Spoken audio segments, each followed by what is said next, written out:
Hi guys, and welcome to another episode of the Boxing Coalition. My name is Cam. Joining me tonight, Leon. Everyone else deserted us. All jokes aside, Chew will be on in a bit, and I'm sure some other people will jump on. Leon, I hope you're well. How are you doing? Yeah, good, thank you. Well, just quickly want to say, it was announced that Nick Blackwell has been brought out of his medically induced coma, and signs seem very good, so we hope for his full recovery. Good news, eh, Leon? Yeah, fantastic news. Yeah. Yeah. Best things happened all weekend. Definitely. Overshadowed all the fights hearing that news. But Leon, where do you want to start? Should we start in the States on the Friday or in the UK on the Saturday? Let's just start in the UK on Saturday because, it's always funny watching something on delay. So I'm never as excited about those, delayed cards because we got to see it on Saturday, didn't we, the Broner thing? Yeah, I'm a bit salty about that, but we'll get to that. We'll come to that. What fight do you want to start on? Start at the top of the start with Smith? Yeah, that's a good place to start. Smith versus Mohoumadi. Your thoughts, Leon? Firstly, the size difference was insane, wasn't it? He's massive. It was huge. It was ridiculous. Yeah. You still there? Yeah, I'm here, yeah. Go on. Yeah, I just thought Mohoumadi came out with the wrong game plan, what was 100% correct, first round, come out, you're away from home, this guy's a bit of a hype, you don't know what you're really going to get from him, so just take it easy, don't go crazy in the first round. Mohoumadi just came out swinging away, just defense was a bit lackluster and got clipped with that. Well, the signs were there because he got clipped slightly with the left hook, and then he went in through another right hook, and then got caught with the second left hook, which caught him right on the chin. And then since then, he didn't really recover after that. Yeah, I mean, he wasn't very good, was he? No. Let's be honest. He was just wild, and it was made, Gallagher couldn't have been happier with that style. I'm sure he was just like, let's be over and... Well, to be honest, though, do we know he wasn't very good? Maybe, he took DeGale 12 rounds. I know I think that was around the time DeGale was hampered by that injury. So he was in that Hennessy black hole. The Hennessy black hole, exactly, yeah. But I don't know, I'm not going to call Mohoumadi a bum. I just thought he just came out with the wrong game plan. Definitely the wrong game plan. But I just didn't think he looked the wrong size, and his record suggested he wasn't that good, really, and it was kind of proven. Yeah, that's fair. Do you giving Smith any props though? Or? I mean, he's a brilliant finisher, isn't he? So if he gets anyone hurt, he does throw a lot of punches that don't land. And, the guy was tailor-made for him. Let's see what happens if he fights someone with some movement. Because he looks like he's got slow feet to me. So do you think that super middleweight would, cause him issues? Well, you know what I think of super middleweight divisions as a general rule. It's, wasteland.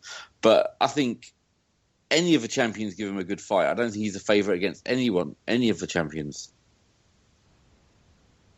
Any of the champions? I'm trying to think who are the champions now. You got DeGale, you got Badu Jack, you got Abe, and who's the last champ? Who's got a WBA?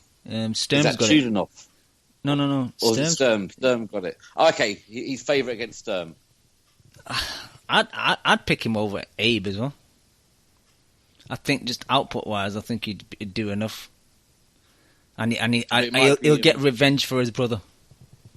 Possibly, but it could be Ramirez, couldn't it? I think it will be Ramirez after this weekend, but I think Smith versus Ramirez would be a really good fight. Yeah, that's the best fight for him. Yeah. Because I think anyone who's athletic gives him trouble. Do you think Jack gives him trouble? I don't, because Jack's a bit soft around the whiskers, man. I think he could hurt Jack and stop him. He could do, but, you know what I think of Bumdu Jack. But, you got to give him some credit, and he has improved. And he's more difficult to hit. It wasn't like Groves was landing on him clean at any point in that fight, was it? That's true. So are we saying that Callum Smith has got quicker feet and more athletic than Groves, and you'd probably say no. So he'd have to hope for a small ring and corner him. Yeah. So I watched the interview with Gallagher after the fight on iFilm, and he was saying, he's more likely to wait it out and for the shot against the champ at, the WBC champ, whether it remains with Jack or if Butte beats him or if they unify with De Gale and then, he gets his shot. Do you think it's the right option to wait it out? Because, Gallagher made a great point in his interview that Smith has had hand problems in the past, and do you really want to risk your shot against someone that might just be banana skin, or just wait it out, keep in camp, keep trim, keep fit, and just wait for your shot maybe late this year, early next year? Well, I think they will wait for their shot because that's what Hearn and Gallagher that's one of their game plans, right? But I think he should probably try and take another fight. But it's a funny division, isn't it? Who does he fight? Who could he fight in the interim? He's not going to fight Durrell, is he? No. If he does fight, it's going to be some bomb that probably doesn't last 2 rounds. Yeah, I mean, it's such a. I haven't even looked at that division in a long time. It's too much of a wasteland for you to even pay attention to. I'm done with it. It's dead to you. Well, Murray and Groves fight, aren't they, at some point? Yeah, we need to talk about Groves anyway. Fighting Brophy, who's got 1 KO. When we found that out, Leon, you messaged me and said he's so scared of getting knocked out. So scared. But he could fight Matt Karabov, who's moved up. Has Karabov gone up? Yeah, well, that's what they're saying on BoxRec. But other than that, there's no one. There's only... He's ranked number 3 in BoxRec, so it proves there's no one for him to fight. They wait out. That's what they're going to do. So, yeah, that's all we can say, really. He's going to wait it out. Yeah. All right, you want to move on? Yep. What do you want to talk about next? We can make Chemo wait and we'll talk about Rebrasse last. Because I know Chemo's been waving that flag over the weekend. Chemo became French for the weekend. Yeah, he certainly did. And so did Nick Halling. Chemo's invented the Rebrasse drinking game. You and him going to play it when you finally meet up. Yeah. What about Cardell, was it Brody or Masha? Masha Dodd. I don't know, Leon. This fight was a weird fight. People, and including myself, give Gallagher a lot of abuse or not kind thoughts, but I thought he was excellent in the corner. He was telling Cardell, you need to throw more shots, you need to be a bit more active. I don't know, he thought he was Willie Pep in there, just trying to win a round without throwing a punch. Yeah, it was funny. He hardly threw any punches throughout the whole round, the whole thing, really. And any time he did throw anything meaningful, Dodd was able to hit him. So, yeah, I mean, I know Gallagher was saying all the right things, but, didn't have an effect, did it? So I'm not going to jump on you and Chemo's Gallagher bandwagon anytime soon. No. To be fair, Leon, it didn't have an effect, but that's more on Cardell than on Gallagher. Yeah, no, it's true. It's true, Cardell, but it's still another Gallagher fighter who didn't throw any punches in the first 6 rounds. But I thought Brody won it, by a couple of rounds, personally. But you see how he took that in his post fight.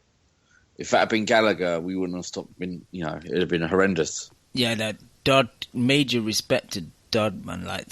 He just thought, I'm the B side here. He felt so sorry for him, but you respected so much how much he kind of took that draw. Oh yeah, you're obviously getting well paid. He sells a lot of tickets, so he's happy to. They should go again. They should fight him again. Well, Cardell was saying that he wants to move on, but I think to where? Yeah, exactly. If any type of step up, he gets exposed. Well, he's been exposed already. He gets double exposed. It's true. Can I just go back and quickly say one thing about the Callum Smith fight that I forgot to mention? Go ahead. Is there any worse sight in boxing than watching the Smith brothers run around celebrating one of them winning? And then Joe jumping into the ring, throwing his drink in the air. Oh yeah, splashing himself in, throwing water all over himself. They're just wanted to get that off my chest. They're the worst. I love how you went back, not for technical breakdown, but for just to shit on their antics. The salt I've forgotten. I wasn't going to let that slide. Fair enough. Just going back to Dodd, man, I hope he gets another biggish fight or the third fight with Cardle. I don't think it'll happen, but respect to the guy. That's all I really got to say. Cardle was really poor, and he didn't deserve that draw. He should have lost it. I didn't like the way Gallagher reacted after the announcement that, jumping around because it was a draw, even though he was telling him you're losing this fight. And he kind of backtracked on himself in the IFL interview as well, saying, I knew it was close, but I was just trying to give him extra motivation. He didn't. He knew that. He knew Carter was losing. And at the end, he got lucky with that draw. He knew he lost. And, anyone who's watching that fight, in the last 3 or 4 rounds, there's only one person who's going to win it, wasn't there? And it wasn't Cardle. He might have stole some rounds at the beginning by running around, but I don't think he really kind of won a round by standing and fighting at any point in that. No, I think early on he was making Dodd miss so bad that he was looking good by making him miss so badly. But when he is, I don't know if it's a gas tank problem. Do you think it is? Because he just fades in the later half of the fight. And it always seems to be happen.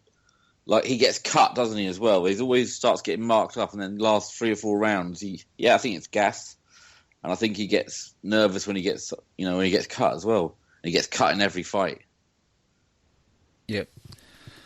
I don't know. I can't see Cardle having a bright future at 135. He'll probably just be fed to someone. I could see him maybe getting fed to... I was going to say Luke Campbell, but I think Luke Campbell beats him too easily. He probably won't even... Eddie probably won't even set that fight. Joe was trying to suggest that Campbell should go after other fights rather than fight Cardell. Because he knows. Would be what Joe would say. Joe knows. Joe knows. Yep.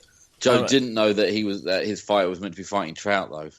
He got that was quite an amusing interview. Anyway. Let's move on to a really fun fight. Not technical, rock'em sock'em, but fun nonetheless. Tom Duran versus Luke Keeler that kicked off the show on Saturday night. That was really fun, Leon. It was fun, but they were shocking, weren't they? They were, man. It was just arm punches. But it was a lot of fun. But it was fun. It was a glorified. They were prize fighter fighters, and they fought like prize fighter fighters. They did, but for the first card on TV, normally this is a bit of a shit fight. I'll take it. I enjoyed it, and I think, was it Duran's second knockdown of Keeler was nice when he just a timed left hook and he just caught him and dropped him. Yeah, it was really good. And these often are the best fights, and we've said this numerous times. They usually bring the most entertainment, don't they? These kind of more domestic level fights. Yeah, the more 50-50 fights, aren't they? Exactly, because that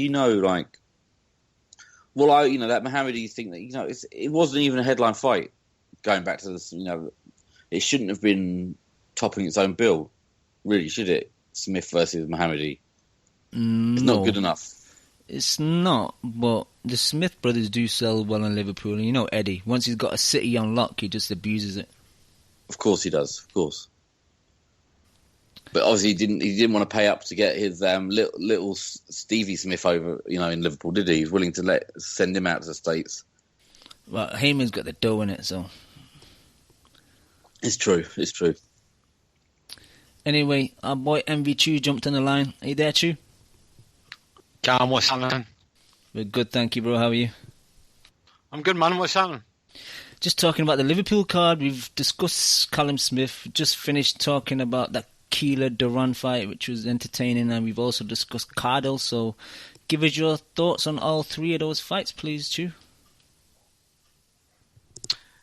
Yeah, Callum Smith versus Hadilla. Mohoumadi. Mohoumadi, all right. Final eliminator, WBC belt. I was surprised that this guy went 12 rounds with the Gale, that guy being Mohoumadi. I thought he looked shite. And Callum Smith, good for him, he looked like a beast, you know? I know I overuse that word, but I thought, every time I see Callum Smith, he passes the eye test, so he's probably the best Smith brother. But again, that's not saying much. That's like saying like Hitler was the best at the Nazi party. You know? he's not the best pound for pound in Britain, but out of that collection of brothers, he's the best. So congratulations to him. You guys talked about the Rasi Fielding fight yet? No, we're saving that to last to tease Chemo, because I know he's a big fan of that fight. All right, well, Cardle, Scott Cardle and Masher Dodd. A lot of controversy surrounding this fight. I watched it today. I had it for Dodd, 115, 113. I thought at the start of the fight, Cardle was trying. He was doing a lot of kind of nervous energy. I thought it was just unnecessary. He was doing all this slick shit, but he was doing it like in the safety of distance. You know, he was doing all that kind of head movement and shit, and he was looking slick, but he was doing it far away. You know what I mean? It was kind of pointless, I thought, and then in the latter half of the fight, Dodd came on. Straighter punches. Cardle's got a tendency to, they'll exchange, and Gallagher was telling him in the corner, okay, not the most eloquent of corner talk, but he was saying, bang, bang, get out. Bang, bang, get out. Punch, get your punches off and then get out of there. And a lot of the time, Cardle was just getting kind of dragged into kind of exchanges where I thought Dodd was getting the best of it. But, I know Scott Cardle kind of looks like me, but he's a British level fighter, a good, honest pro. I disagree with the draw, but I can understand why the judges would give it as a draw. It was a close fight. What do you guys think? Yeah, we gave our thoughts before. I thought Carter was poor. To your point about the head movement too far away, I totally agree. I think Lim was talking about that a couple of weeks ago when he was referring to Abihan. And when you're out of distance, you don't need to be moving your head like that, because you're just wasting your own energy, because the guy's not close enough to kind of to catch you. So yeah, totally to that. And I was just saying to Leon, I just think he's got a bad gas tank, because it just seemed like he faded towards the end of the fight. I think he just used a bit too much energy running around at the start of the fight, and it paid, but it didn't pay dividends towards the end. I'm gonna make you feel my pain. What's happening, Dan? Hey, the echo. I hear an echo. I don't know. It's one of you guys, because it was okay before. It was there for a second, but it's gone now. I don't hear it now. It's just when someone joins the call. I don't know what it is. It's almost like it's the pass that you need before you join the call. It's just like a little echo, and then you just get on it. It's fine now. It's the Matchroom fight pass just to get on the call. You have to pay a bit extra money. But Dan, I see the bitch in you. Dan, Nyota, how you guys? You okay? I see the bitch in you, Cam. That's a bit rude. What's going on? Okay, Coleman. Like Charles Martin said, you don't remember, Cam? Yeah. We're going to get to that, because I've got a lot to say about those 2 Behind the Ropes episodes. I see the bitch in you. Feel my pain, young boy. He should have pulled out an iPad and showed anatomically where the bitch was. I'm going to walk through Charles, fire. I'm going to remove these lactic acids out of your body. Feel my pain. I walk the earth like I'm a god. 2 Chainz.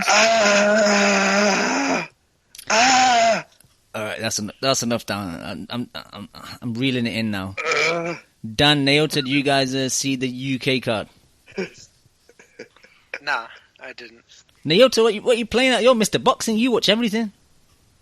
Yeah, no, I didn't get a chance to stream it though when it came on. So shit. What about you, Dan? Nah, I just saw the AB fight. You know. You know. You know. All right, I got arrested, but it's okay. All right, you guys hold tight while you finish the wrap up of the UK card. Fasten your seatbelts. Yep. All right. Did you see the first fight on that card, Chu? The Keeler Duran fight? Just the shootout for 2 rounds. Nah, I heard that was a good fight. What happened, though? It was a good fight. It was rock'em sock'em, but it was fun. Both came out swinging. Keeler caught Duran with a nice right hand, dropped him. He recovered well. He got up. He didn't look too hurt. And Keeler went after him, got clipped himself, got hurt, and then got dropped. But I don't really think it was a official knockdown. I thought he was swinging away. He got hit with a few shots, and then he kind of got pushed and lost his balance. And obviously, Ian John Lewis doesn't know what he's doing. Counted it as a knockdown. He got up. He got hurt again. Saved by the bell. Second round. Duran counter with a beautiful counter left hook. Drops him. He was hurt again. Duran jumps on him. Lands a lot of clean shots on him.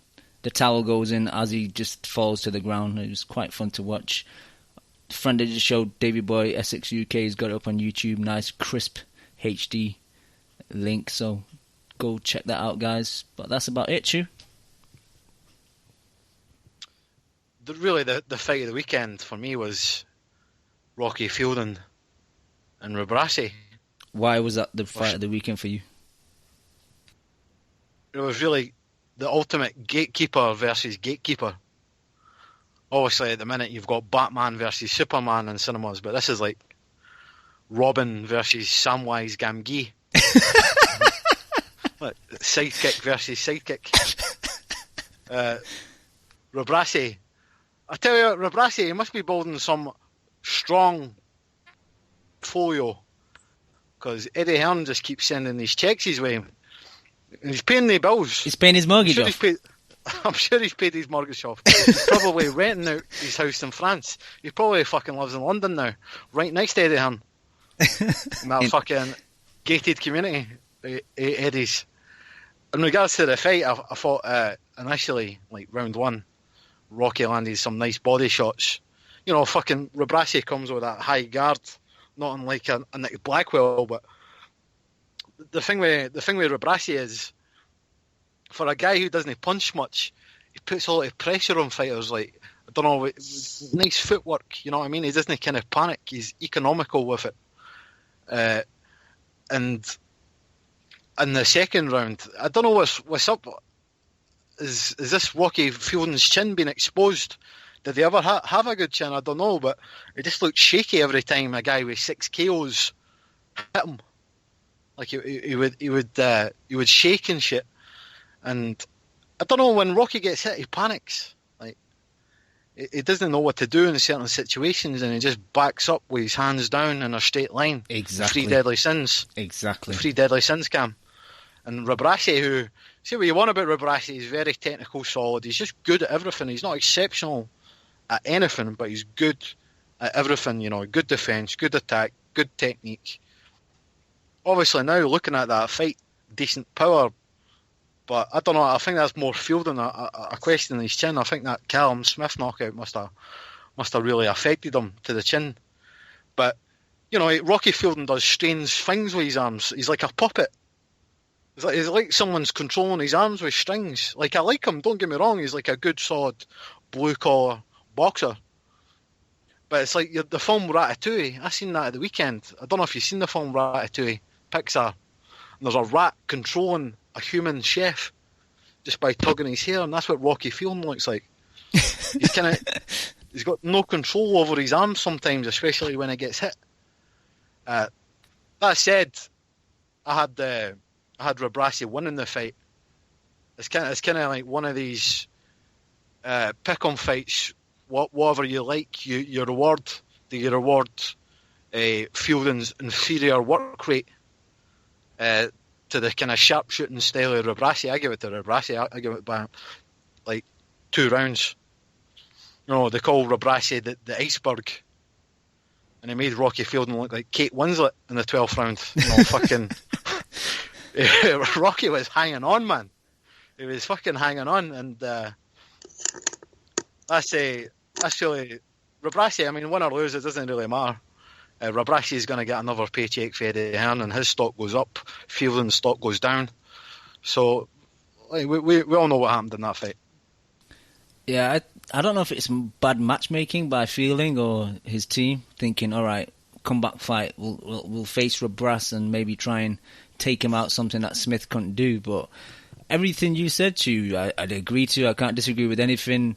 You know, the 3 deadly sins, he was doing it, getting clipped. His front arm punches as well. He wasn't really rotating, getting torque on the punches. He'll throw to the body and his hand will come up to his side. He won't bring it up to his head. And Rabras, just respect to him, and he just comes over. Like you said again, he doesn't do anything excellently, but he does everything really well. And I hope Eddie Hearn has paid his mortgage off, man, because he deserves it. We all thought when he fought Groves, we kind of shit on Groves a bit, saying, "Oh, you couldn't get this guy out of there." But he's shown since then that he's a really solid fighter. Leon, your thoughts? Yeah, I thought Rabras won it by three or 4 rounds, and I think most people thought Rabras won it. You know, most people on Twitter, and Fielding's never had a chin. I don't think he's been hurt in other situations, hasn't he? Other than that Callum Smith fight. I'm not sure. I'm not really seen many of his previous fights. He's not in the. And I mean, Rabras was landing on him at will. At will. I mean, if he had real power, he would have knocked him out, wouldn't he? Rabras was looking like Golovkin in there. But I tell you what, you know, you're saying Rabras doesn't do anything. You know, does everything okay. I think the one thing he does really well is he can get inside pretty quickly. Like he can get to him if he had power, because he gets there and he lands. And if he had decent power, he'd be a very good fighter. A very good, you know, he'd be a tough fight for a lot of people, and he still is. But I mean, I don't think Fielding's got any chin. I don't think it's Rabrase's found new power. So what do you think? Who's going to pay his next fee? Do you think it'll be like some De Gale fight soon? No, he could, but he might be a Martin Murray warm up for a Groves fight. Yeah, that's true. Actually, that's he's definitely going to get some more payments from Matchroom Boxing. Some more checks are going to come through the post. And then Fielding should fight Buglioni and see who can back up in a straight line the most. Contest. There'd be no sideway movement at all in that fight. That's true. Leon, just going back to what you said earlier about the drinking game that you and Chemo are going to play, just to enlighten the listeners what you meant by that. Oh, it's just Halling's in love for Rasi. He was just, you know, saying how good he was and just constantly mentioning his name and not mentioning Fielding at all. Rasi is a world-class operator. Home fight. Yeah, world class. Chemo was pissing himself for the amount of times Halling said Rabras. So he said to you, look, we'll rewatch this fight in the future, and every time he says Rabrase, you got to take a shot each. Yeah, you'd be out of it within about 5 rounds. Yeah, you'd be like liver issues after that fight. Oh, seriously. How many people are fringe world class according to Nick Holland, man? It's like if the guys who are fringe world class were going to a pub, that pub would be a lot more busier than the guys who are fucking world class. I'm probably fringe world class. If you fight on Sky, you're world class. Yeah, I think that's what they're trying to say. The big leagues. And I don't know what Jim Watt was saying. I think after 7 or 8 rounds, you had Fielding up. His scorecard was horrible. He was choking the whole way through the fight. There's probably fucking Rocky Fielding's cock down his throat. No, he was ill. Fielding, he did have a sore throat, it seemed. So I think it's time to take old Jim to the glue factory. He's done. He needs. Yeah, he's well past it. Yep. I actually agree. I mean, I've got a lot of time for him. It's one of these things when Jim Watt's on a fight, you feel as if the fight is bigger, but it's getting to the point now where you're kind of listening to him to expecting the kind of outlandish thing he's going to say, or he's fucking completely out of the left field scorecard, rather than the actual fight itself. It's almost become a kind of distraction. So I do think he needs to kind of not retire, so to speak, but maybe get a couple less fights. Yeah, I think it's time to go. But I don't think he's had a correct scorecard in about the last 18 months. I'm not sure. He's always left field. Just quickly going back to the Cardle fight, I forgot to shit on the announcer, man. Like, that guy's terrible. You only got one job. Like, 2 refs have scored it a draw. Sorry, 2 judges have scored it a draw. One scored it for Cardle. And you're announcing it as a technical draw. It's like, come on, man. Do you know about boxing? I know your job is not to be a fucking referee or a judge, but you should at least know how the rules work. Oh, he's appalling. Yep. That reminds me. See, prior to the Chris Eubank Nick Blackwell fight last week in Channel 5, see the announcer, he stole all of Michael Buffer's sayings. He's like, this English guy, and like he was going, "Are you ready? Now, are you ready to rumble?"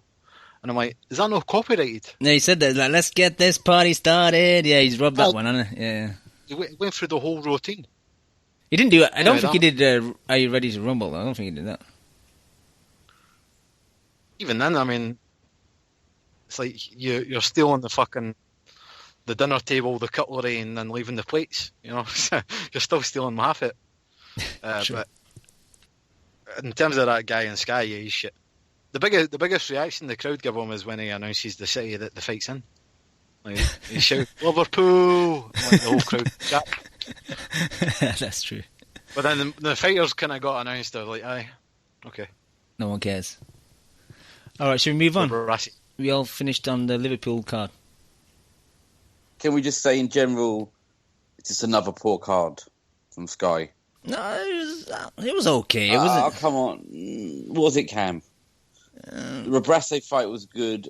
I mean, I think the Keeler fight and the Smith fight just being a bit like very quick, very action packed. I think they kind of saved it. Yeah, but he's always relying on this. Like the main fight is never good enough. He blitzed him out of there in 2 minutes. I mean, yeah, but to be fair, we learned nothing about Callum Smith in that fight. Apart from Chemo in the predictions league, who picked Smith by second round knockout, which I think majority of people picked him like UD or a late stoppage. So I didn't really think most people thought he was going to get Mohoumadi out of there so quickly, and I think majority of people thought it was going to be more competitive. Well, the majority of people were clearly wrong, and I can't say anything because I forgot to put all my picks in. But I was going for like a round 4 stoppage. Now it's easy for you to say that now, isn't it, Leon? Yeah. I'm still saying it. I'm putting it out there. That's what I was going to pick, but it wasn't a competitive fight. I mean, as soon as you saw the weigh in, you're like, this guy's got no chance. The size difference was ridiculous. Yeah. Come on, it wasn't a good enough fight for a Sky card. It was another disappointing Sky card in a disappointing year.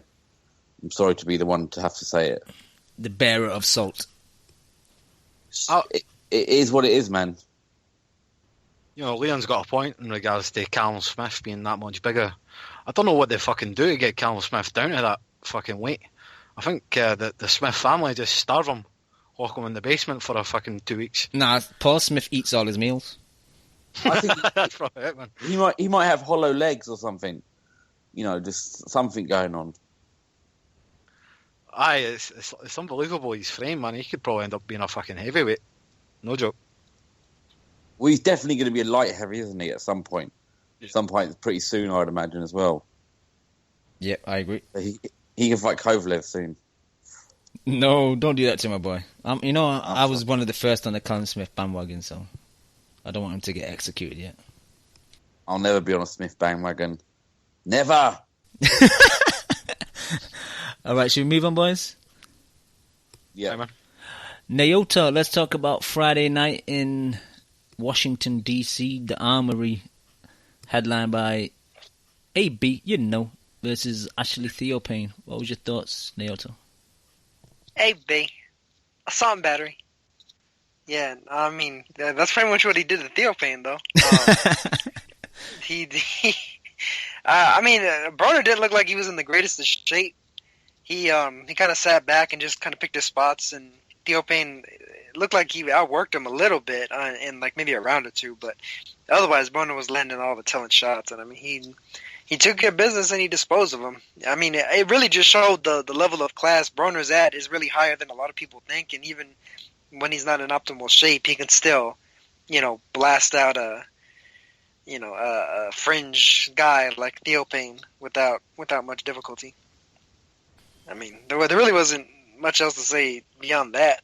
I mean, it's not like Theophane really gave him any kind of lingering issue the way Emmanuel Taylor did or anything like that. So, I mean, Broner did his job, blew him out, and then he called out Floyd afterwards. But I doubt that anything like that happens. I mean, Floyd was even saying that he wanted to see Broner fight Errol Spence. So it seems likely that Floyd just wants to kind of profit from Broner's downfall. He wants to promote the fight where Broner gets world starred.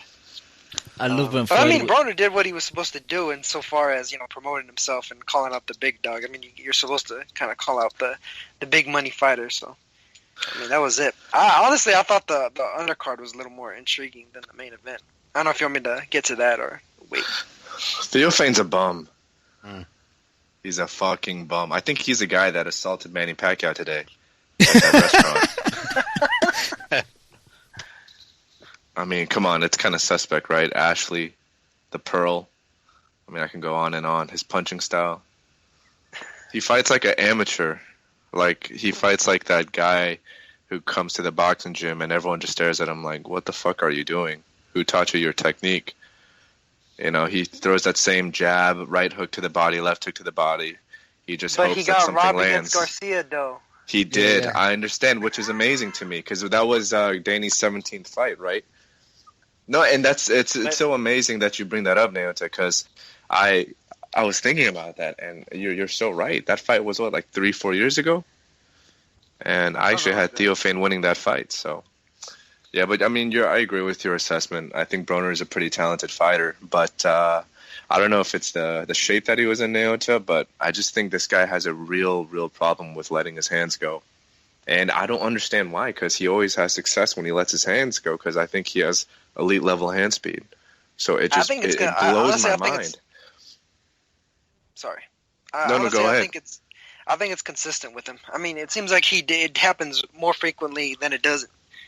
I just think his stamina is really not all there. Even when he's in shape, I don't think his stamina is really the best. I mean, there were even lows against Alec Verdiev where he let off the gas and he shouldn't have. He should have finished him more quickly than he did. And I mean, that was an impressive fight. I thought that he looked really good against Khabib. I didn't expect him to do it like that. Dan said last week that Chris Eubank Jr. needs to be more efficient with his shot selection. I think Broner needs to be the same. He puts too much mustard onto certain shots, and then a lot of the time they get blocked. Like I was noticing, he was going to the body a bit more than I've previously seen him go to the body against Theophane. But he's putting far too much shots into, he was putting too much into one shot, and then it was kind of weak by the third punch. If you know what I mean, he was punching in combos. Yeah. He was putting too much in the first one and then not enough in the third one. It's like the opposite of what a Joe Calzaghe would do. He would make him go here, he would make him go there, and then he would put the mustard on the third one. I definitely think that Broner thinks he can punch more than what he can. I don't think Broner can punch much. I think it's accumulation, and he doesn't have stamina as well. Two things that I. Oh, go ahead, Leon. No, I was just going to say, I think what Dan said is his biggest asset is his hand speed. So, but the problem was, if you've got good hand speed, you need to stop throwing so many single shots. Like he was throwing so many single shots in the early rounds. And his hand speed. If he throws 2-3 combinations, he lands at least one of those shots well usually. Like when he stepped to him in the later round in the later half of that fight, I thought he took it away from him easily. And I like that kind of uppercut to the body was doing damage, clearly. Yeah, man. The hand speed and combination is really where Broner shines. I mean, that's really where he shined against. Even against Ponce de Leon. I'm saying like even like in fights where he arguably lost, that's really where he shined. That's basically how he knocked down Taylor in a fight where he needed that knockdown in the last round. He shoe shined him and then like really sat on the last left hook to finish it. And I mean, when he doesn't do that, he's a lot more of a basic fighter, and he doesn't have like the defensive counterpunching ability to capitalize off of a single shot the way like Mayweather does. Regardless of how much he tries to kind of copy him. Yeah, and two things that I want to bring up first is I think AB is one of the most frustrating fighters to watch when he tries to just end a fight. I mean, he's had in the Theophane fight, I think 3 different occasions where he had Ashley very, very hurt. And if he's a efficient fighter, like True alluded to, he gets him out of there. But again, his shot selection was so poor, and the punches that he threw were so wide and so sloppy that he missed on most of the punches. And that stoppage was fucking bullshit. As much as I wanted the fight to end, I still had a uneasy feeling with the way that fight ended. And then secondly, Adrian can't fight at 140 anymore, according to him. So if he moves up to 147, that punching power is going to decrease that much more relative to his competition. And I don't really see him faring well against anyone in the top 10 in that weight division. I don't really see the fighters that he beats, Kell Brook, Porter, obviously, Thurman, the top names at that weight division. They're going to fuck him up. I totally agree. Yeah. Like, 2 seconds. Let me just say one more thing, True. I just want to give a shout out to Nothing for Something in chat. He said Broner's success was predicated on his weight advantages that he had against his opponents, and I couldn't agree more. The reason why he was so hyped at HBO from 30 to 35 did he fight at 26 ever? No. During his time? Okay, but again, the 30 to 35, he had such a size advantage against his opponents that he was able to just sit back and throw single shots, because the single shots would do obviously much more damage against smaller opponents. So that's a great point in for us, because I agree, because once he fights guys that are at the same size and possibly bigger than him at 47, he is in a world of trouble. Yeah, just to sum up real quick, I mean, when he fought Ponce de Leon, he was 148. Ponce was 136. When he fought DeMarco, he was 148, I think, again. And then DeMarco was only 143. So, I mean, he was even outweighing the guy that he moved up in weight to fight. So, I mean, that just kind of goes to show that a lot of the people that are trying to say, like, oh, he's lazy and that's the reason why he's moved up, it might have expedited the process, but he was never a guy that was going to be able to make 130 or 135 his whole career. Yeah. He's like the black version of Julio Cesar Chavez Jr. Exactly. Yeah. You know, every fighter's weight on fight night. I think you've got a list. Yeah, I'm impressed. Don't get me wrong. I think DeMarco was 142.942 pounds. Actually, he was at 143. So you were wrong there. But I mean, like even against Porter and Maidana, he was 157 in both of those fights, and they were only about 161. So, I mean, wow. So, I mean, they were a little bit heavier than him, and, I mean, that's probably going to be more likely against a lot of the welterweights, because, I mean, Thurman's not a small guy, and neither is Brook. But yeah, and Broner does have some wide-ass shoulders. That's one thing that I noticed with him. But he has some of those chicken legs, too. So, I don't know what to make about that, but I'm sorry, Chu. I think you were going to say something, right? Yeah. Tarver, during the commentary, Antonio Tarver was saying that he's not impressed by Broner's resume. And Jimmy Smith, his co-commentator, responded to Tarver, saying that Paulie Malignaggi's not a good win for you. You know, and Antonio Tarver laughed at Jimmy Smith suggesting that Paulie Malignaggi. You know, yeah. Tarver's right. Broner doesn't have a good win. You know, his best win's Antonio DeMarco. Exactly, which is scary to think of, because DeMarco retired right after that fight. Yeah, but Dan, he's a 4-weight world champion. That's crazy. Oh, fuck. I'm sorry, bro.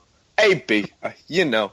Hey, shout out to my boy AB. I posted his bail, so hopefully he got it, and he's out of jail today. So, I love you, AB. Hey, AB, about Billings, you know what it is. you know, we keep rolling all day. All right, let me. Well, AB. He learned things from physical activity, and Floyd needs to see him. Hey, and I also want to give a shout out to AB because when I was at the gym today, I used some of the heavy bag tactics that he uses, like the shaking my head, you know, and they don't want none.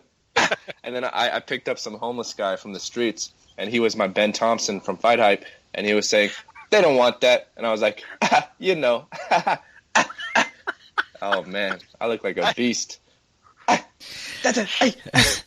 right. Oh, man. I got a little bit Canelo in there, too, but, you know, it's the best of both worlds, man. You know what it is. Hey, Broner's going to be at Canelo weight pretty soon.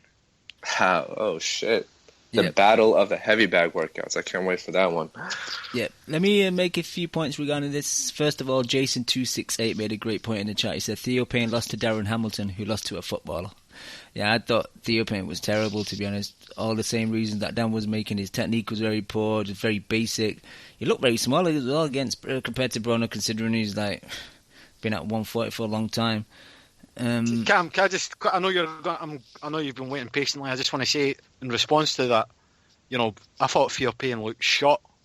Yep. And I think everyone in his gym probably knew he was shot. So it's like, okay, time to get him a payday. Yep. A retirement fund. I know he's a C-level fighter anyway, but he looked like a shot C-level fighter. So I was just going to ask you, Chu, what's a shot version of a shot fighter? A shotgun, 2 shots. A buckshot. Double barrel shot. A double barrel. But anyway, Cam, sorry, man. Don't worry about it, bro. Second point was Louis Pabon. It was kind of funny to me because when I first initially saw it, I thought, it's like Ashley's telling him, no, I'm okay. And Pabon took it as, oh, you want me to stop it? Okay. Yeah, you know, that's actually a good catch. I forgot to mention that. Yeah, I think Louis Pabon had better stuff to do that night, Cam. Yeah, he had a day. You know, Pabon's a terrible ref, though. Pabon makes Lawrence Cole look like fucking Mills Lane, man. That guy's an awful ref. Yeah. Pabon really means no good in French. Did you know that? There you go. He's got his perfect name then. Yeah, like that's not even that's true. No good. That's funny. And my last point was... Yeah, he's pretty bad, though. Yeah, he is. I know you definitely hate him. You've mentioned that in the past, Neota. But my last point was something that Loco brought up in the chat. You know, AB missing weight again and not wanting to return for the extra... Was it 0.4 of a pound or something? Yeah. Yeah. It just shows how much the belts are bullshit because he was coming off a loss. Yeah. He got a shot at a vacant super title. He's fucking won that and then just give it up on the scales and said, well... What's interesting, he said, it's like, we don't care about belts. We've been there, done that. I've had that belt now. But now you're going to 47, where you've already had a belt there as well. So shouldn't you be moving to 54? Hey, come on. That's what I'm saying, man. Canelo weight. Logic Broner and versus Canelo coming intelligence soon. are two things that you cannot attach to Adrian Broner. That is very Broner true. versus Canelo, man. You heard it here first. Yeah, and like Shams 1000 said in the chat, Adrian Broner should have shaved that beard because if he did, he probably drops that 0.4 pounds easy. Easy, son. He probably weighs in at 136 pounds, you know? He's got all them type of shits in that fucking beard of his. He's trying to pull off his Ricky Rose impression, and that's not working, man. Officer Rick Ross. Okay, let's move on to the undercard. Naota, Lim, where do you guys want to start? Yep. You want Robert Easter or the Gervonta Davis fight? Let's do Gervonta first. Well, he goes by the 1 now, apparently, not Tank. Oh, Even it's really a shame because I like the name Tank. It sounds better like Me Tank too. Davis. You know? Yep. Why would I you like call Tank, yourself man. the 1? I mean, you're not. He's a fun fucking fighter. man. Yeah, he is. He's not going to be the one. He's not going to be that pound for pound type of fighter, in my opinion. I think he's a very, very exciting fighter. But once he gets in there with someone who can return that fire of his, I think he's going to be in a world of trouble because I think his defense is very poor. Lem, the PBC host said that he was the next Floyd Mayweather, though. But that's AB, though, bro. AB is the one. Yeah, You know? man, I agree. Davis is really good. He's got a great right hook, really, really good right hook. Even though he's a short, stocky guy for the weight, he's one of those guys that's just physically strong as shit, and he's gonna be able to dog out most everybody that he fights at 130 or 135. So, yeah, I mean he'll be fun to watch for as long as he lasts and everything. He's pretty young too. He's only 21, so he has room to improve and room to grow. So, I'll see how he does. Yeah, I mean, he got hit with a he couple was shots 21. from Avila. Yeah. I didn't know he's 21, so I need to recant that statement because I don't know how good he's going to be. I mean, if the guy's only 21 years old, it's pretty ridiculous to say that you don't know if he's going to be at a certain level. So I take that statement back. Yeah, I mean, he looks older. I mean, so I could see the mistake because he doesn't look like that young of a guy, but he is. So, I mean, he got hit with a couple shots from Avila. It looked like he winded out just a tad on an occasion, but, I mean, I think that's just because he was in there, and this was like his big stage to show what he's got. So he was trying to make the most of it, which you definitely can't blame a young fighter for. That's trying to make his way. So, I mean, but he did the job. I mean, he pretty much won every round, dominated, knocked his guy out like he was supposed to, and he'll be fun to watch.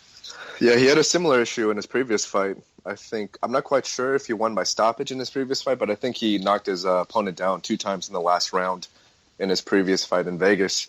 And I think it's one of those things where they get so excited that Floyd is in the ring. You know, they want to impress Floyd so bad. They're like, big bruh, I want to do this for you, bro. And then they go, and then they just get winded. You know, they're like, big bruh, you see me? You see that? And then Floyd is just, off hollering at his side bitches and shit. He's like, I got you. Yeah, I will say though that little dance that he did when he dropped Avila was pretty stupid. Yeah, I mean, Avila is a guy that's been knocked out a bunch of times. So. Yeah, it just shows his maturity levels, I guess. So, and from what I understand, he had a pretty rough childhood growing up in Baltimore. So, yeah, I mean, I'm happy about it because unlike most TMT fighters, like this guy's actually exciting as fuck to watch. So, I take that as a blessing. Yeah. Chew, Leon? What about your thoughts on Gervonta? Yeah, I really liked him. I thought he was really, really exciting. That's the first TMT fighter I've ever liked, so timestamp this moment. But no, I thought he was really exciting. I know people said, I was speaking to one of the TMT twins and they were saying, he's really sloppy. But he's great going forward, isn't he? He's, great through a very good straight left that really hurt him. And yeah, I liked him a lot. I'd watch him fight again, definitely. Chew, did you see the fight? I didn't see this fight. I saw the Robert Easter fight. But I can just say that the PBC theme music is shit. It's really shit. I know they paid a lot of money for that theme music, but it just sounds like a cheap rip-off of the Legends of Zelda theme song. Nintendo going to be suing them. I'm expecting they need the money, Nintendo. They're fucking stopping production of the Wii U, and I think they should turn on Spike and get some money. Quickly, my thoughts on Gervonta Davis. I'm one of the guys like the TMG twins that said he was a bit sloppy. I won't say sloppy. I just thought he could shorten up his hooks a bit. His hooks are very wide, man, and someone with good straight punches would probably be able to catch him. But he's definitely a lot of room for improvement, and definitely seems very good. Like Nota said, he's very strong, pit bull type frame, and small and powerful, and it was a fun fight to watch. That's the first time I've actually seen him, to be honest. How old is he? He's 21, which is a lot of room for improvement age-wise. Just that again shows his maturity. Going to what Nota said about the little dance, I thought that was a bit disrespectful of his opponent, and he wasn't listening to the ref either. That female referee, like she was telling him to, step back and stuff, and he was like prodding forward. So he just needs to be careful with his attitude a bit. But yeah, like Lim said, he's in Washington. He's got his people there. He's on the big stage, so you could see him you can understand him being a bit over eager. Yeah. It's not even necessarily. Go on, Noita. I was going to say, it's not even necessarily about him being like disrespectful to the opponent, but I mean, the opponent was nobody to like be doing that too. I mean, not only because he wasn't like a high level guy, but it's not like it was heated in there and like the opponent was talking shit and and he cracking him with a couple shots. Like I could see that, like if in the heat of the moment, if you just got cracked with a good shot and then you drop your opponent and then you do that, then like okay, I see it, but I mean, this is a guy that he was just pretty much bashing up like a heavy bag, and then he drops him, and then he's celebrating like he just did something like amazing. Yeah. You know, it's kind of crazy. What were you going to say, Chu? You seen him before? Chu? Sorry, I've seen him before, and I thought it's quite an explosive style. I think boxers with that style, they don't last very long. So he's 21. So That's a good point. So I think maybe like the next 5 years are his like prime years. I don't see him doing like a Bernard Hopkins with a style like that. So I think it would be best for his career if he kind of steps up there. Live by the sword, die by the sword kind of thing. Yeah, because his athleticism is probably his best attribute. So if that's the case, you're more athletic when you're younger for most people not on drugs. So I definitely think that he should get on it. Not on drugs, but, on his career. The coalition does not endorse PEDs. Yeah, exactly. We don't. Yeah, what was I going to say? Honestly, I think he has a little bit of a reminiscence of a young Kirkland. So, yeah, considering the way Kirkland's career has kind of turned out, that might be pretty apt. That is a good comparison. And I mean, there's plenty of room. There's plenty of room at lightweight, especially. I mean, I'm sure it'll be easier for him to make because he's a pretty stocky, big fellow, and 130 is packed, but 135 is pretty weak insofar as the champions. The champions aren't really like these amazing elite fighters that can't be beaten. Yeah, Leon, just quickly going to you. The fight was not shown live in the UK. It was shown on Saturday, 10 p.m. on Spike UK, just the UK version of the channel. We kind of got a weird, edited international stream, didn't we? We had Dave Bontempo commentating on his own, sounding depressed as fuck, and not in HD. I just thought the whole setup was a bit shit, I thought. They edited together the rounds really weirdly, didn't they? Yeah. For the lower fights. It was just poor. It wasn't enjoyable to watch at all. It's very, very, very low production values. Yeah, I kind of wished I would have sought out the main version with the main commentators now. I wonder why they didn't just do it. I don't know why they don't just keep the original version. It must be some licensing issue or some shit like that, because obviously I don't want to hit Dave Bontempo. How did they edit it? What was wrong? It was just weird, like the camera was just like one position at the back of the venue, so you was just seeing like the ring and like all the people in around ringside, and Dave Bontempo will build up, they'll show a bit of like Broner's previous fights, and then all of a sudden Gervonta's in the ring with his opponent, they'll show the fight, sometimes they'll cut out to adverts in the break, sometimes didn't. Next minute, the Robert Easter fight started, and it was just really random, I thought. It's a bit like the film Memento. Yeah, exactly. I love that film. They're just working backwards. The thing is, like, if you're trying to do things on the cheap, then clearly there's corners to be cut. No pun intended. Exactly. All right, let's move on to the Robert Easter Mendes fight. That was quite a fun fight. Who wants to start? Naoto? Nikki, you there? Yeah, but we lied though. I don't know where Naoto's gone, but Dan, did you see that fight? From Ohio. Oh, sorry about that. I was muted. Yeah, buddy. I didn't realize I was muted. Robert Easter. Oh, sorry. Go ahead. I was just singing that song, that about Billion song. My bad. No, but Robert it says Easter. the N-words, so I can't say that word. Robert Easter, man, he kind of did the same thing as Broner and Davis to a little bit of a greater degree, though. Like it seemed like he got a bit winded a couple of times, and he ate a few nice right hands from Mendes. A couple left hooks too, a couple good left hooks.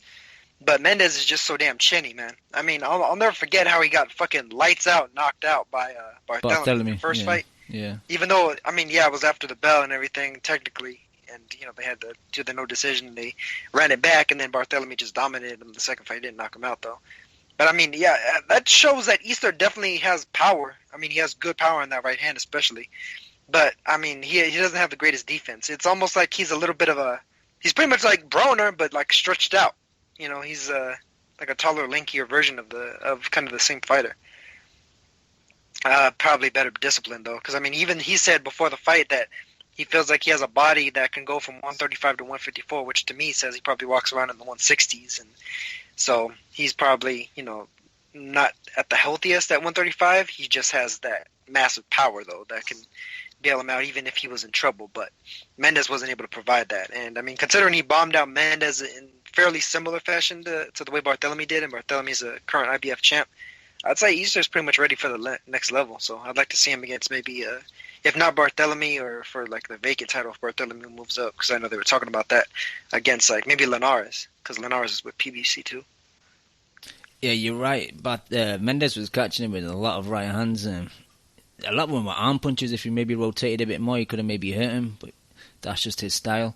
Mendes, I don't think he really recovered from the end of the fourth round. He was badly hurt in the end of the fourth, and when he came out in the fifth, he just didn't seem to be fully there. And you know, Easter clocked him with just the classic, you know, 1-2, just blinded him with the jab. That shot that he dropped him with, I saw that coming from a mile away too, just because of the way that Mendes fucking goes into that shoulder roll, but his chin is up in the air. He doesn't tuck it.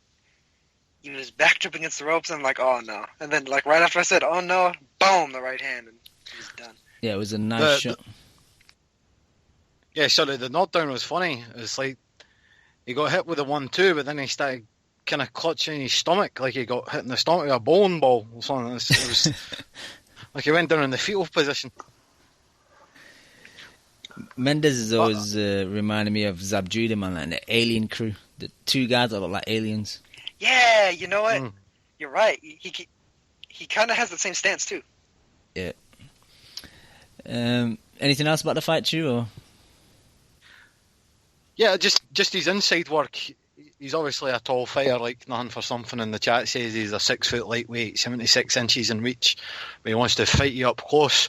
Like a lot of the stuff he was doing up close was nice. You know, he's creating space for himself by putting his shoulder on the guy's face, forearm on the guy's face. You know, when he creates that wee bit of space, he doesn't just have like one punch. He's like punching in combos. Nice uppercut, nice hook. You know, he can do it both. He could box from the outside, or he can fight up close. I want to say he reminds me of Corrales in the way that he's a tall fighter, but he fights in close. You know, some people say Paul Williams. I think he's probably. I know. This is the first time I've seen him fight, but he's kind of got a kind of straight punching style as well, which I didn't think Paul Williams had. So, you know, I would like to see him move up if he can't. You know, the lightweight division's great, but I'm surprised they can make it. If he does go up, I think a fight against, you know, Terence Crawford would be great. But obviously, Robert Easter Jr.'s got to have a couple good fights at that level first before he goes into the truly elite fighters. Yeah. Leo, you see this fight? I didn't really watch it properly. Fair enough. No. Lim, Robert Easter, did you catch it? Of course, that's my brother. That's my brother, man.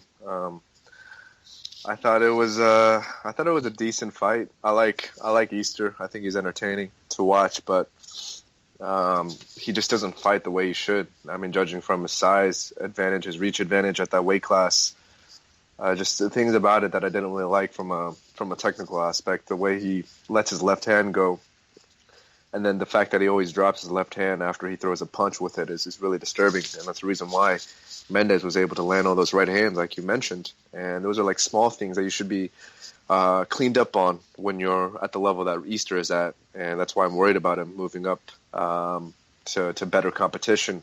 And certainly if he moves up a weight class and he fights at 140, if he fights guys that are closer to his own size, I think that's trouble for him. So if I'm his manager, I make him stick around at 135 and really make sure that they kind of move him slowly, because I don't know what his chin is like, but if he would have gotten hit with something clean from Mendes, I'm not quite sure how he would have reacted to it, because even though Mendes is a chinny fighter, he does pack a punch in my opinion. Okay, thank you, Dan. Anyone else regarding this fight or this card, or should we move on? I'll take. Yeah, I mean, I just wanted to mention that I think the card did like 8,000 something hundred tickets. So, I mean, it just kind of shows you that I don't really think Broner is that big of an attraction. I mean, I know that's a sold out event for the size of that theater or whatever town hall, whatever they were showing it at. I just think it's it shows weird you they that. had it in DC though, because I mean Broner. I mean, you'd think they'd want to have it in Ohio because Broner and Easter both. I mean, I guess because he's from Baltimore, they wanted to kind of curry that audience. Maybe that's really what they were thinking about. Was Davis more so than Easter or Broner? To be honest, that's entirely possible considering TMT was one of the promoters. Exactly. Yeah. I mean, About Billions. That's not even a promotional company, is it? That's just the email address that Broner made up. About Billions. Kind of like Filthy Rich Records. Yep. Yeah. Okay. All right, let's move on. Quickly talk about the Predictions League. Cesar still running supreme in first position. Mo and 10 still in second. Lamarcus Marvel in third. Johnny B fourth, along with TBE Chef. Fifth, we have Claude Bottom. Sixth, Low Country. Seventh, AS Boxing. Eighth, we have Barceleos. Ninth, Boss Up 03. And 10th, we have Arizona Slim. And 11th, we have Leon because he forgot to put his picks in. Tut, Leon. Yeah, sorry. Too busy salting his food. Lots of fights in the Prediction League this week. We got the return of my second favourite newest fighter, Kwenko. He's got a rematch with Travansky on Friday night in Russia. That's on the Box Nation. So if you subscribe to Box Nation, he should have been TBE. You know what it is though? Is the Mafia nailed him, and then Mafia got to him. They didn't want him to break Marciano's record. That's my theory behind it. Yeah, we got that. Holmes. We got about 5 fights from the UK pay-per-view, and we got the 3 fights from the US pay-per-view, and we got a German fight in there, Jack Kulkai, just for Barceleos, because he's always complaining that we don't put enough German boxing in there. So there you go, Barceleos. And just a reminder that the Pacquiao-Bradley fight is a star fight as well, even though no one's hyped about it. It's 2 top welterweights out there, so that you will pick up an extra 50 points if you predict the correct winner. Okay, boys, should we talk about it's a 50-50. No, it is. Boys, should we talk about some of these shows that got released over the weekend? The Joshua and Martin Behind the Gloves, 2 separate episodes. Did you guys manage to catch that? Feel my pain. Feel my pain. You're a bitch. I see the bitch in you. All right. They're doing a good job with these, man. Did you see him, Naruto? Yeah, they're doing a real good job with these. Leon, did you guys see it? These are entertaining as fuck. Leon? I mean, I thought the Klitschko versus Fury ones were good, but I mean, these are real good. Oh my god. This is gonna be a good fight, man. I like this. Leon, did you see it as well? I'm not watching this shit anymore. You didn't watch it? I'm not watching this. I'm not giving them my viewing figure. I'm done with Sky. They're bums. Jesus Why? Christ. Why yeah. not? Like, you not watching it is going to make a difference. Why didn't you Go watch it? fuck yourself, Lim. I'm just saying. Who gives a fuck? It's one YouTube viewer, man. You asked me a question. I'm just not watching that shit.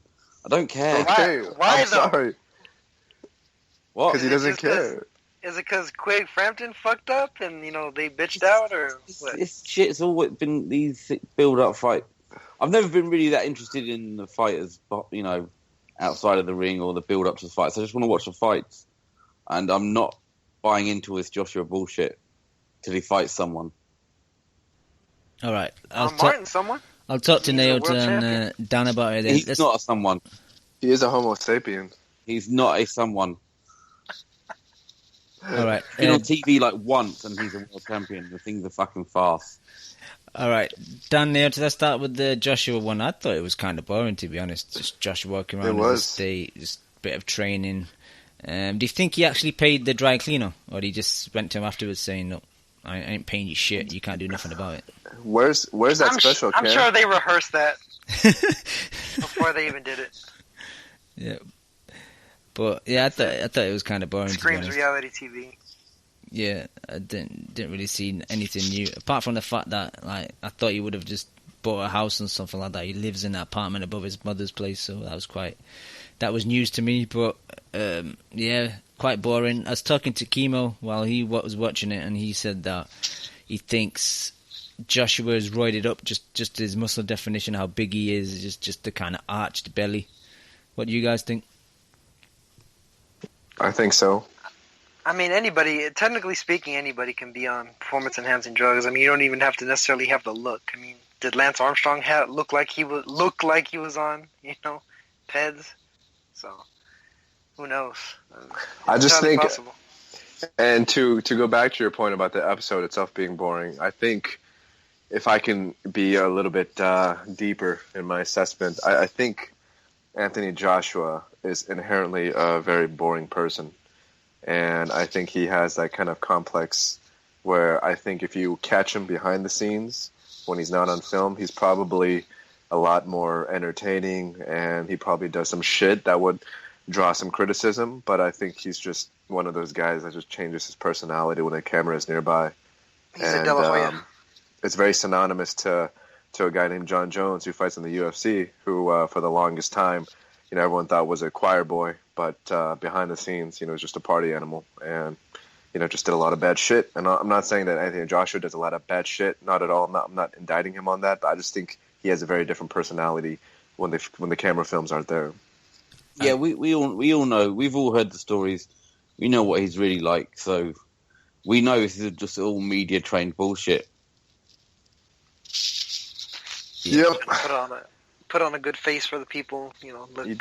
He's a money making machine. He's Herm's cash cow. So you can't be showing who he really is. You saw a little. I mean, you could at least be a little bit more interesting though. Like you don't have to just be they're not risking it. Monotone. They're not risking. Like that's the problem. That's the problem that Andre Ward has, is that he's so. It's all just a load of It's the same phrases repeated over and over again. It's just what Floyd's done. They're all he's got nothing to say, so they've written something that sounds half clever for him to repeat. Yeah, and so does Charles Martin, for that matter. Now we'll get to Martin because his was a lot more interesting and a lot more funny to me. But I just want to get to Chew. Did you see the behind the ropes Joshua Martin? I didn't see it. No worries. I think we'll move on to the Martin one anyway, just because the Josh one was quite boring and nothing much to say in it. Naoto and Lim, the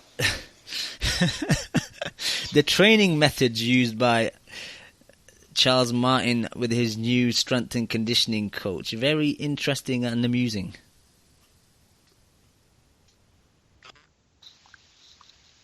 Dan, Naoto? Go ahead, man. I thought, they were definitely very interesting. The battle rope stuff that he did, and some of the quote unquote functional training, supposedly that his trainer was telling him to do, I thought were pretty fucking laughable. But in addition to that, what I thought was the most disturbing part of the show was when he was getting the quote unquote lactic acids removed from his body. The massage. His trainer was telling him, Charles, I'm going to remove the lactic acids out of your body. And Charles was like,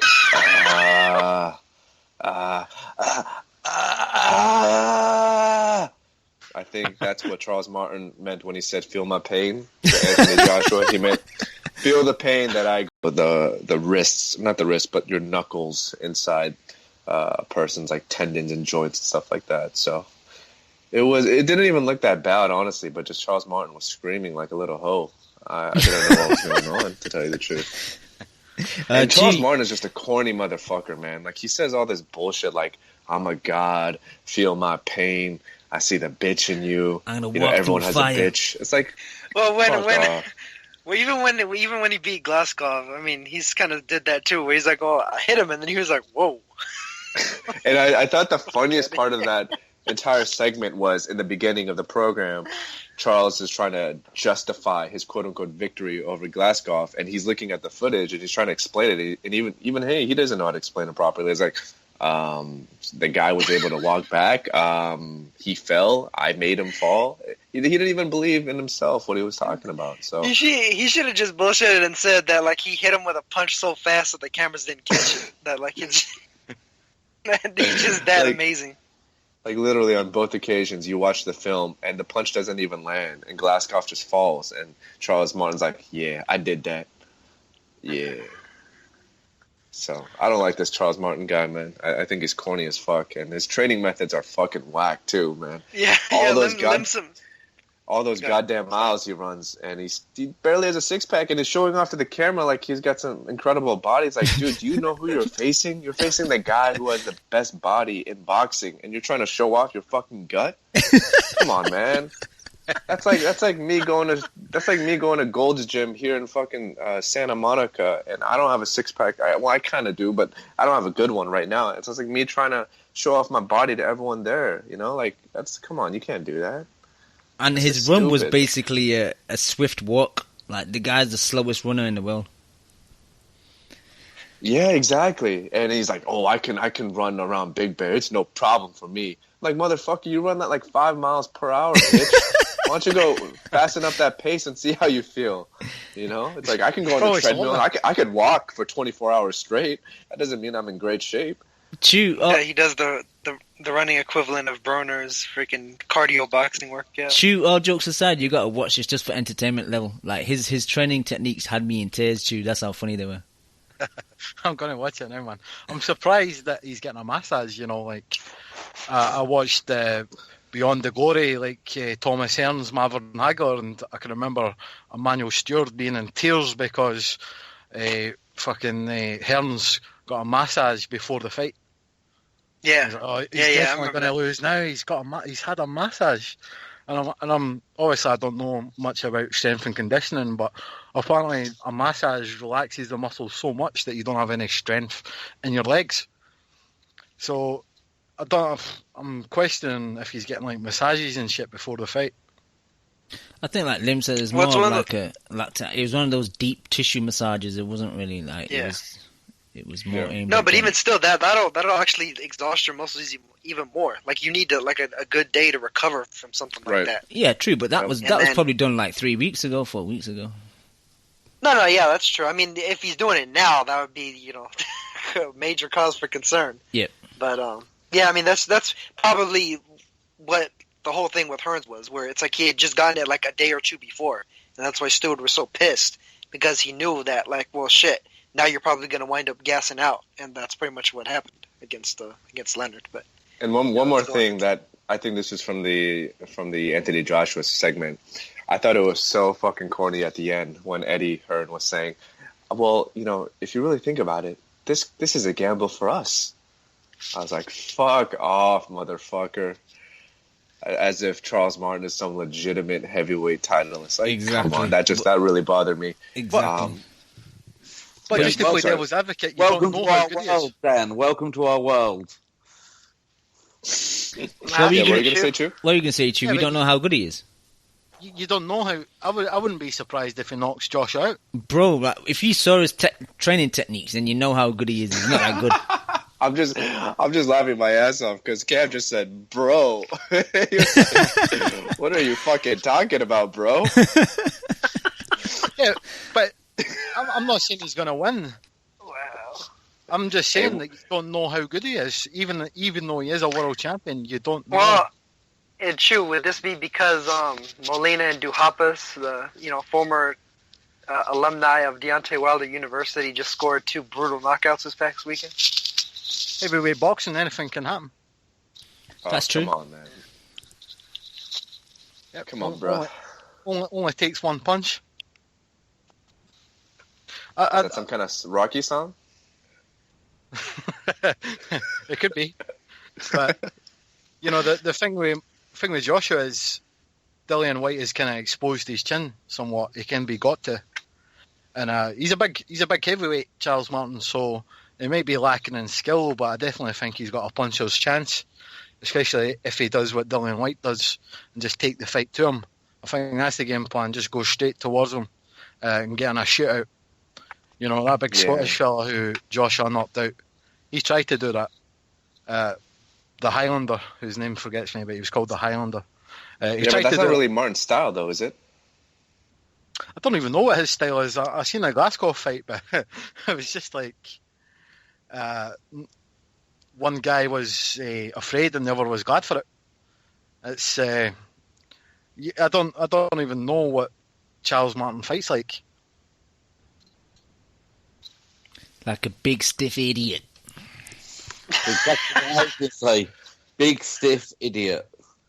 And I was just bothered by the driving and talking on the phone, Cam. Oh, that You fucking idiot. that conversation was Like- just like shit as well. It's like, well, why I are you know. wasting airtime with this? It's like, come on, man. That's a 20-second conversation max, and they're just dragging that shit. You know, you're driving in the mountains, and you're on your phone on speaker the entire time. He It's just like, wanted to show first off. of all, are you even paying attention to your fighter? No wonder Charles Martin gets to run at that pace, because his trainer doesn't even watch him run, you know? His trainer was behind him driving that slow. But Yeah. let's move on and talk about WrestleMania. No, I'm joking. Naota brought a good point up about quickly Dupaus, how you pronounce his name, and Molina. Someone I follow on Twitter retweeted someone he follows, and they made a good comment. Apologies, I don't remember the name of the person, but that, you know, without Wilder fighting, has those two fights made him look better? Because, you know, we were kind of critical of Wilder after those two fights, and the Molina one not as much maybe because Adam X pretty shot, even though I did pick him in the predictions league. But I think the Hellenius one, I think that was a really good stoppage, and both knockouts were very showreel-esque. Yeah, big time. I mean, I always thought that Wilder was getting sold short for how good he was as a fighter. Me too. And I mean, just I thought that Molina and Duhapa were better than people kind of thought in general. Yeah, sure, Molina got blasted out in one round by Areola, but I mean, he got caught early after he had hurt Areola, and you know that shit. Areola can punch, and so I mean, that's regardless of anything. And that was actually when Areola was still, you know, training. So, and then Duhapa, I mean, he was pretty much an unknown quantity and a guy that had never really been hurt or dropped or anything, and Wilder was hitting him, and I mean, Wilder definitely has power. You can't say that he doesn't. So, I mean, Duhapa just has a good chin, and he showed it against Hellenius, and the fact that he pretty much walked him down and fucked him up, man. I mean, that was brutal. The Molina one came a little bit more out of nowhere, where he just starched him with one clean shot, but Duhapa was fucking Hellenius up, and then finally knocked him out. Yeah. And the thing about Deontay is I feel like people, they latch or they place all that criticism on him because he has that WBC belt. But if we just look at it for what it is, I mean, we all know that belts don't mean shit nowadays. And especially that title that was given to Deontay was suspect as hell. But for me, I never really criticized Deontay that way because he's so young when it comes to his experience in boxing. You know, and the thing is, his advantages, they're so apparent when you watch him fight. His athleticism, his size, and his power, like those are things that are so easily discernible for me when I see Deontay fight, that even if he fucks up against lower level opposition, for me it's not that big of a concern because I know he's only going to get better, and he has so much room for improvement. And he's one of those guys that literally, if he just fights a decent level opponent, he's going to get better from that fight just because his experience is so low compared to some of these other guys. So, honestly, I rate Deontay very, very highly compared to some of these other guys. I feel like his speed and his athleticism are levels above what any other heavyweight presents. Yeah. I mean, even before he fought Stavern, I had been giving him a fair shot at, even when they were talking about him possibly fighting Klitschko, just because he has so much range on that right hand. He can hit you from across the fucking ring, and and he has good hand speed with it too. So I mean, it's almost like he's a heavyweight version of Tommy Hearn. So it's like, you know, it's like he doesn't even really necessarily have to do a whole hell of a lot to set up that shot, and he can hit you with it. Can we bring this crashing back down to reality, please? What's that? are we going to give him credit for Molina, really? You're really going to give him credit for Molina? Part-time boxer, a PE teacher at best. I mean, you can give him a little bit of credit. I mean, it's Bullshit. comparative to... Soft, man. That's fucking bullshit. We shit on those fights because they were poor fights, and they still are poor fights. Helenius is shit. Okay, well, who else is fighting like fucking killers? I'm not saying it's not about what anyone else is doing. He's not getting credit because of these two victories. No way. It doesn't. Well, I just gave him credit for what I see, just what he inherently is capable of doing. That wasn't the fucking question. The question was. Well, here's the thing. Here's the thing. Because these two guys beat up two other poor guys. Are we now heaping praise on Wilder? And if we're being honest, we shouldn't be heaping any more praise on him for it. The praise he gets is for going to Russia and taking that fight. This means nothing. Yeah. See, Molina's best thing that he done was he knocked out Adamic. And Cam, you saw that celebration that he done, eh? He done like a kind of star jump and then he landed on his back. I don't even know how he fucking done it. It's like...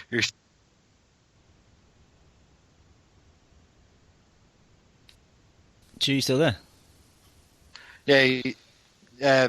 Sorry, I caught off there, but that was a clever move in all seriousness because Molina's got this reputation of being shite and clumsy, and that celebration's just going to add to that, add to his legend. And that's a good win, going to Poland and knocking out Thomas Adamic, even though Thomas Adamic's best years is behind him. But, in terms of like giving Wilder credit for Eric Molina and Dupas, I'm with Leon. I think these guys are sea-level fighters.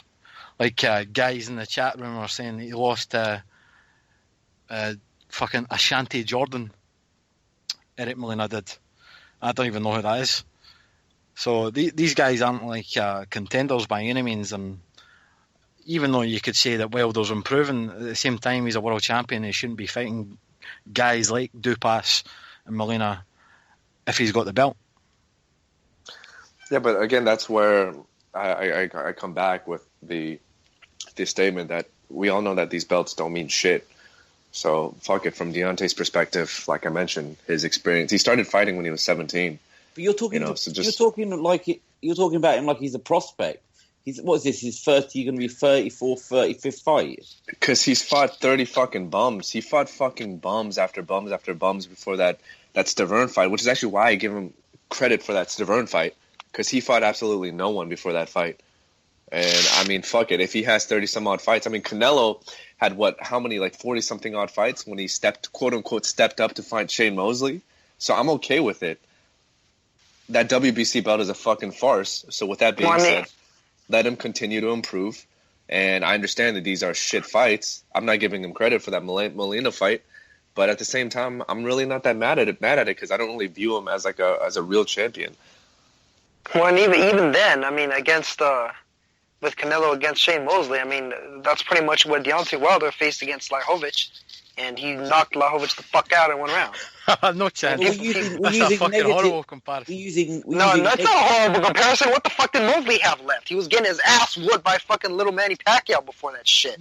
Mosley's an all-time great. Who the fuck is that guy even said?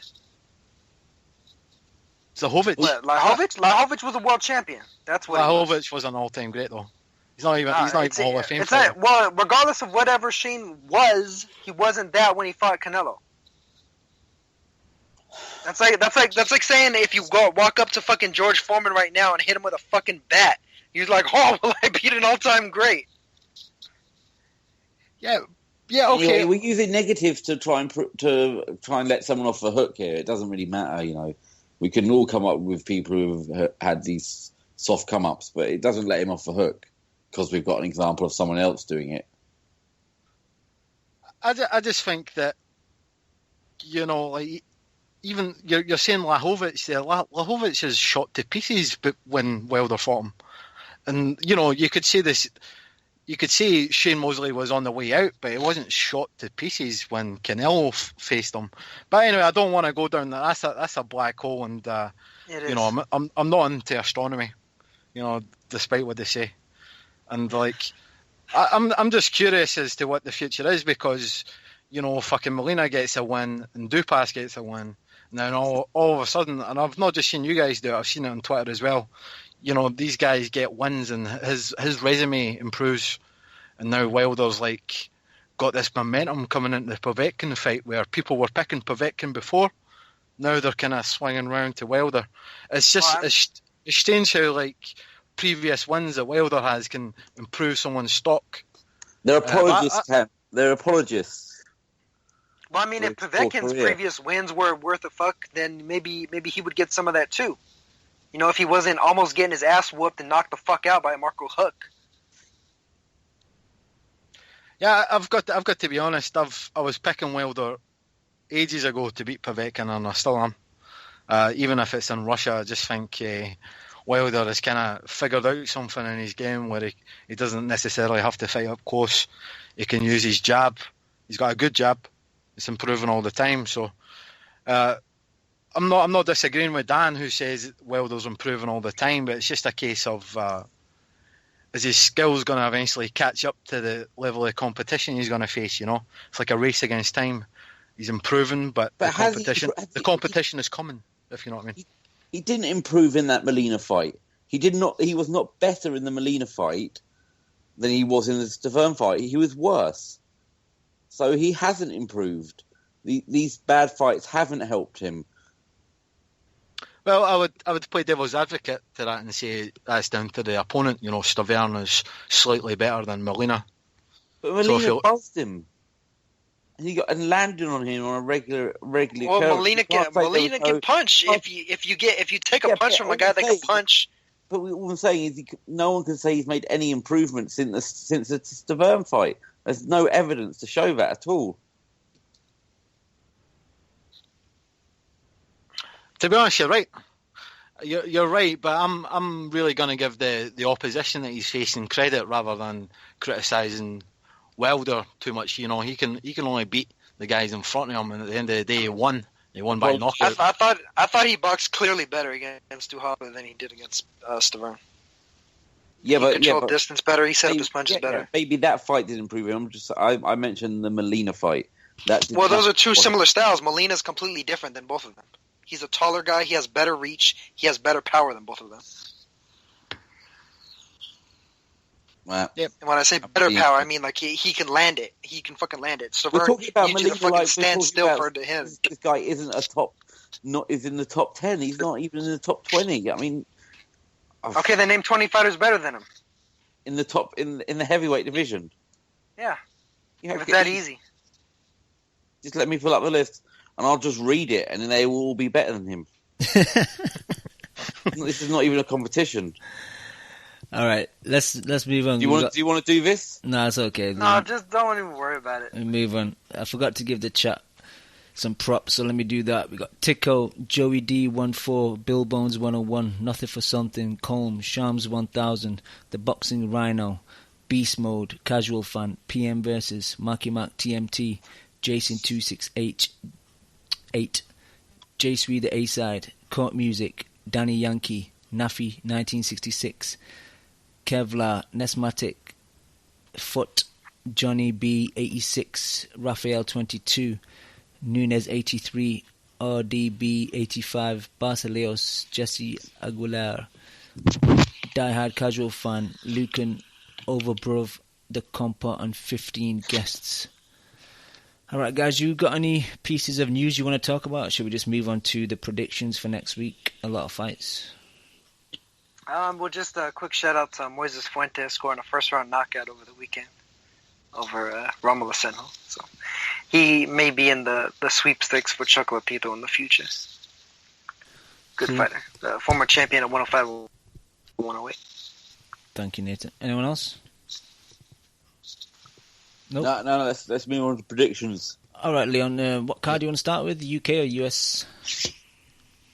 Yeah, let's do the UK card first.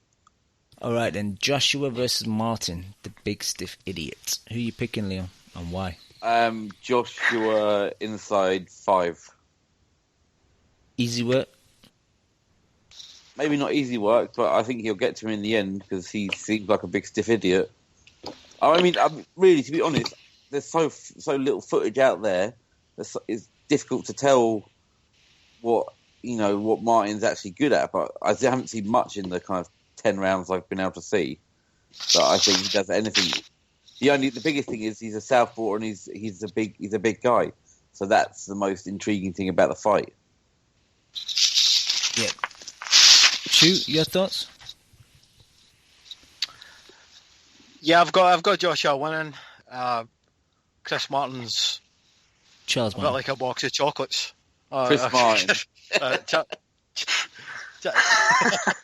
That was genuinely a mistake.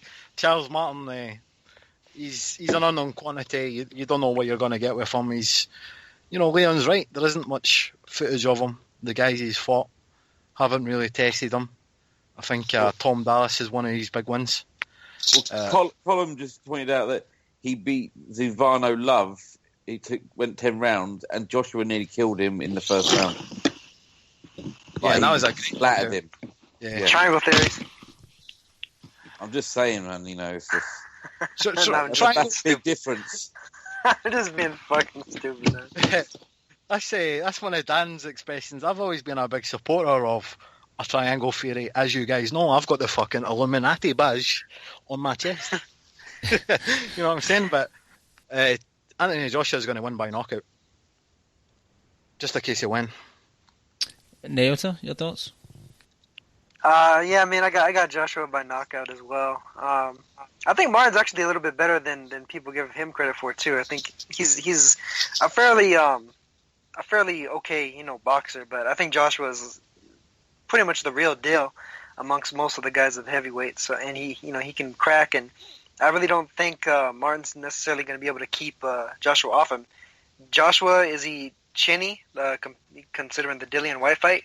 Maybe a tad, but I don't think Martin is the type of guy where even if he has power, I don't think he's really going to land that where it's going to be like, oh shit, He may land something that momentarily stuns Joshua, but Joshua will probably have that immediate get back that you see from certain fighters where it's like, okay, you buzz me, and then boom, they immediately strike back and hurt their opponents even worse.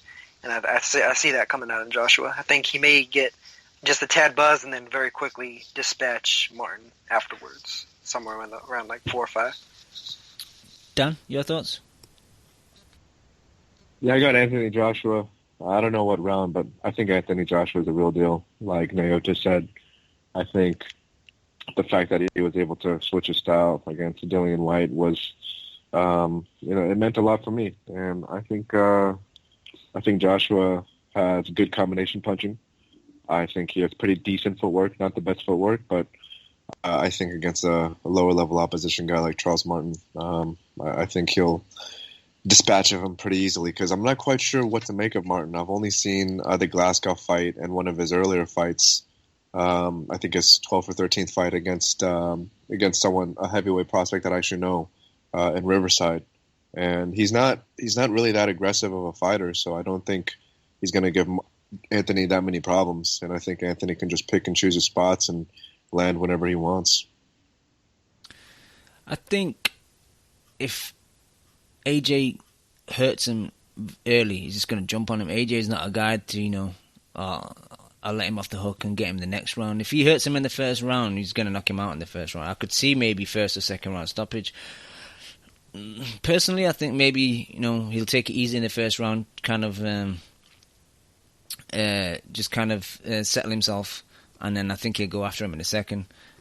Martin, I've said it, I've seen him twice, very stiff, very upright, no head movement, no upper body movement, southpaw, so, AJ's got a great straight right down the pipe, lights out.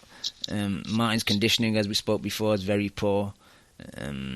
That's about it, to be honest. There's not much to say. I think it's going to be early, second or third possibly.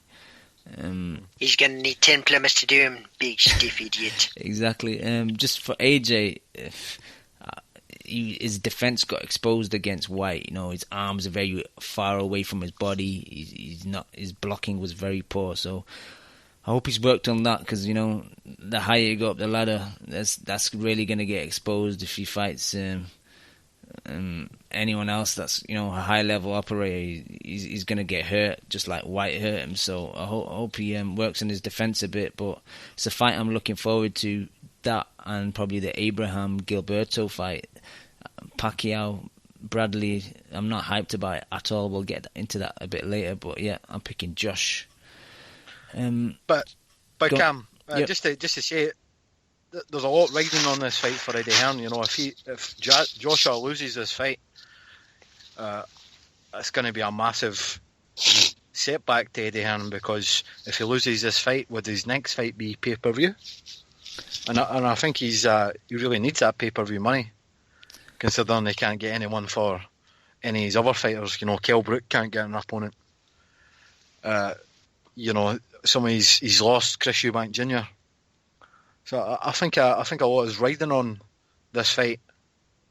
So basically, Joshua has the full weight of British boxing on his shoulders. I'm not sure about Eubank though. I'm sure Eubank Jr. could always re-sign with him, so I don't think that's an issue. You got to remember, all his other most of his other world champions are with Heyman now. Lee Selby, De Gale. You can see Kell Brook going that way. He needs Joshua. Yeah, none of them are draws. Well, hold on. You think Joshua? He doesn't have a little option on Joshua too? I mean, he is putting Martin in there against him. I don't know. Sometimes I think it's too early to sometimes give a belt to a champion. It takes the kind of anticipation away. You know what I mean? It's meant to be an achievement when you win the world belt.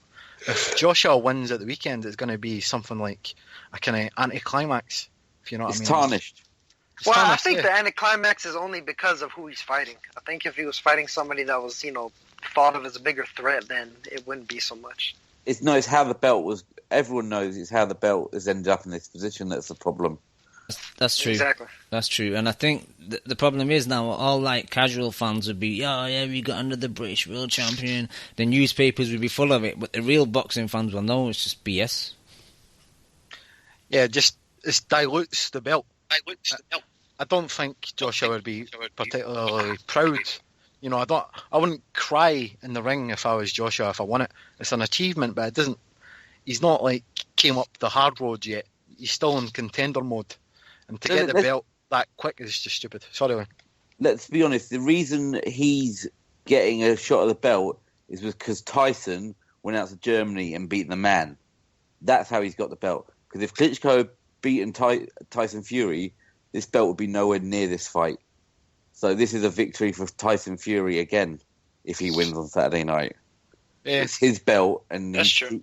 It's his belt. No one. It's Tyson's belt. End of. I read a great comment from Tyson. He says the IBF title doesn't mean shit. He'll win it again, then piss on it.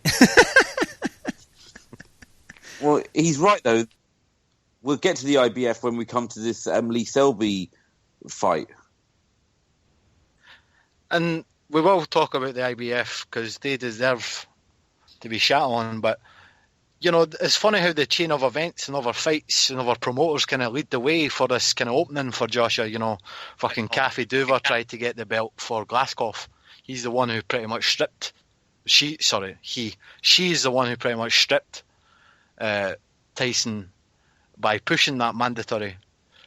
And her fighter got injured, and then that led the way for Chris Martin to become a champion, and then Chris Martin's probably going to drop it to Charles Martin. Charles Martin's probably going to drop it. Yeah, that Charles Martin's gained a lot of weight. And but just it's strange how a kind of the butterfly effect of boxing, one man's kind of loss is another man's gain. It feels cheap because you didn't see that belt. That belt was not too long ago around Tyson Fury, and even this fucking less than 6 months ago, and now there's a totally different champion. It feels wrong. And you watch that if AJ doesn't wins that belt, you put money on Glaskov getting one of the voluntaries. because I think it was a deal done by Duver and Hearn, and then Charles Martin fucked it up. Chew, my boy got music in the chat said, Chew, you Coldplay listening mofo. For me, the belt analogy is like, it's the comparison of having a relationship with like some supermodel in their prime versus, 20 years later when they're all coked out and heroined out and had 2 ex-husbands, and they're just on their downs. It doesn't feel right for me, the fact that he's getting this opportunity at the IBF belt. Yep. Dodgy as fuck. Right, should we move on? Yep. Rest of the undercard, I'm not interested in at all. Lee Selby, Eric Hunter, mandatory. Eric Hunter, mandatory, I'm not interested. Matthew Macklin, Brian Rose, not interested. Jamie McDonnell versus Fernando Vargas, late replacement, Rosas, got a cut in sparring or something, so he's out. Vargas is in. He's not fought since the Danny Gill Cotto undercard, and he's got 2 losses to Rosas as well, the guy he's replacing, so it's a bit of a shit fight, to be honest. That one was a real shame. That smells like shit. Yep, and George Groves versus David Brophy, who has 1 knockout. So. Oh my god. Scottish fair. You guys want to dissect that undercard? Go ahead, but I'll probably go make a drink. Just quickly, another terrible, terrible IBF mandatory. How do these people get into their top 10? They're a joke of a division. They only have like European and Australian fighters are the only fighters seem to ever be in their top 10s. Where's this guy from? Eric Hunter from the States. Never fucking heard of this guy. He's from Philadelphia. That sounds like a European country to me. That sounds like. But it's very rare. Cam will back me up here. It's very rare the IBF is an American fighter, right? That's true. It is rare. Yeah, we all know your point. We're just fucking around with you. I'm just saying, it's just another terrible mandatory. It's like, well, we'll see how terrible it is when Eric Hunter gives him another tough fight. Yeah. Or maybe at least Selby's just a bum. Eric Hunter's not a bad fighter. All you gotta do is watch his fight with Rene Alvarado, and you'll see that. You picking him? I think it's 50-50. Wow. If I was to pick something, I would pick Selby by a close decision. 50-50. 50-50. You're repping that flag hard, Naota. This bum has fought no one, has he? He knocked out Antonio Escalante in 1 round. Escalante was a good fighter. I mean, he's not anymore, but he was. And he beat Jerry Belmontes. Belmontes should have beat Omar Figueroa. He got robbed in that fight. But then he's gone on to lose fights. He's not great. Selby would beat him easy. No, he didn't get robbed in that fight. Like, he stopped fighting halfway through, Naoto. Exactly, man. I still maintain he got robbed. Whatever. But Rene Alvarado is a really good fighter, and Eric Hunter beat him cleanly. Cam, I smell another Chris Alvaros. Naoto's going to take an L, and he won't be on next week. That's all I know. No, he's sitting on the fence. He said it's 50-50. Nah. I said if anything, I'd pick Selby by a close decision. I think Hunter's going to give him a lot of problems. I mean, Hunter's not as good as Montiel skill-wise, but he's a bigger, stronger guy than Montiel. So. Yeah, and that's the thing that really just took me off guard with that Montiel fight is Montiel made his best times were at 118 and 122, and the fact that Selby had so many issues with a guy that was so much. His best times were at 115. Was just mind-boggling to me, man. Yeah, but everyone's allowed to have one bad fight. But that was such an egregious example of it, because not only that, but Montiel is so much past his prime. I know, it was a terrible performance. What the fuck was that shit, man? Yeah, you allowed one bad performance, honestly. That's the worst fight I've ever seen Selby in. That's his worst performance of his career. Selby should honestly move up, in my opinion. I think he looks like a guy that's weight drained like crazy. I totally disagree. I think Selby can't punch. Well, I say can't punch, but he's not got much punching power at featherweight. So if he goes up, he's going to be fighting bigger guys, and he's not going to get as many knockouts. Can I just say I've spent my whole fucking life slagging off Lee Selby, and in recent fights prior to the Montiel fight, he won me round. He totally won me round. That's what I'm saying. That's what I'm saying. And then it's funny, you know, the fight I've been kind of in a way kind of to fucking give me affirmation for the shit I've been thrown at him. Like, finally, I have this fight where Lee Selby looks as bad as what I've been saying he was. But this is after he's turned his career around in my eyes and, like, proved himself. It's like, how could you take so many steps forward and then take a massive, giant leap back against a small, very small, past his prime fighter who was bullying you? You know, fucking Selby was getting rocked. I'm not saying he was getting close to getting stopped, because he wasn't, but, you know, to me it looked as if fucking Montiel was the bigger guy in there, and he was like the one who was punching with authority. And, you know, if Lee Selby is going to continue, he needs to, I think he needs to change his style up a bit. He can get away with some things against, you know, the British level guys, but when he comes up in class, I think he tries to be too much like Mayweather, you know. He's trying to do flashy shit, flashy combos. You should just stick to the basics, like jab, fucking work your way in behind the jab. I think he tries to do too much rolling, too much head movement, and against guys who are accurate and sharp and straight with their punches, he's going to come up a loss at some point. Sorry, I don't know. I never had the same level of affirmation of Selby as you did, because if your best win to date is a title victory over Evgeny Gradovic, who I've never rated, that doesn't do enough for me. It's a good point. It's just that when he won against Gradovic, he was punch perfect almost. Yeah, I know. He beat the shit out of Gradovic. He did. And then if you see, actually, I know I shouldn't be judging him on this, but if you see the videos of him training on the pads, you know, fucking in the gym, man, he looks world class, you know. But, you know, obviously I had the documentary out over here in Britain, and he's coming out of sparring with black eyes and shit. I don't. He's, for a guy who is supposedly like super slick, I think he gets hit a lot. He got hit a lot by Gradovic. I mean, his face wasn't clean after that fight.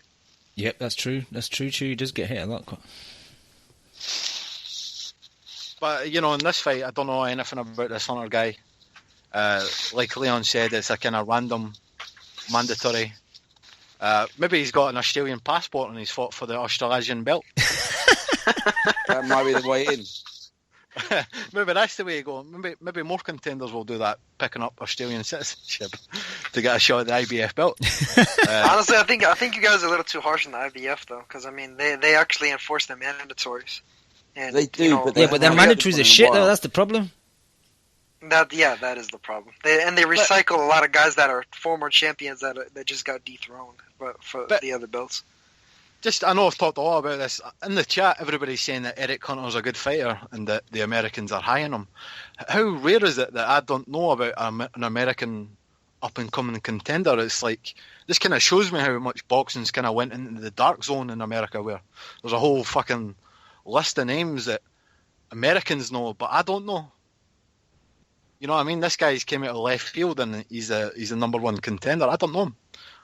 I could say the same about Charles Martin. You know, these guys are coming up through the fucking, you know, the bingo hall circuit. You know, the Indian reservation circuit. I don't know these guys. Way to talk about the PBC. Like, there's a lot of these guys I don't know, and that's crazy because 10 years ago, with less TV coverage, I would have probably knew about them. You know what I mean? It just kind of shows me that the spotlight on American boxers isn't what it once was. Well, and one of the problems too is Hunter's with Golden Boy. So Golden Boy doesn't really have a lot of big shows nowadays. I mean, it's like pretty much the Canelo show is their main stage outside of these fights that they have on Friday nights. And the Friday night fights are fights that a lot of people just don't watch, you know, and it's really unfortunate. You know, I was on Twitter last week. I was the only one watching the fucking Tino Avila fight against Rene Alvarado, and I was saying like, "Oh, this is a good fight. People should check it out." And you know, most people they didn't. And you had no retweets. It was a more competitive fight than anything that PBC showed. Yeah. Right, should we move on? Yes.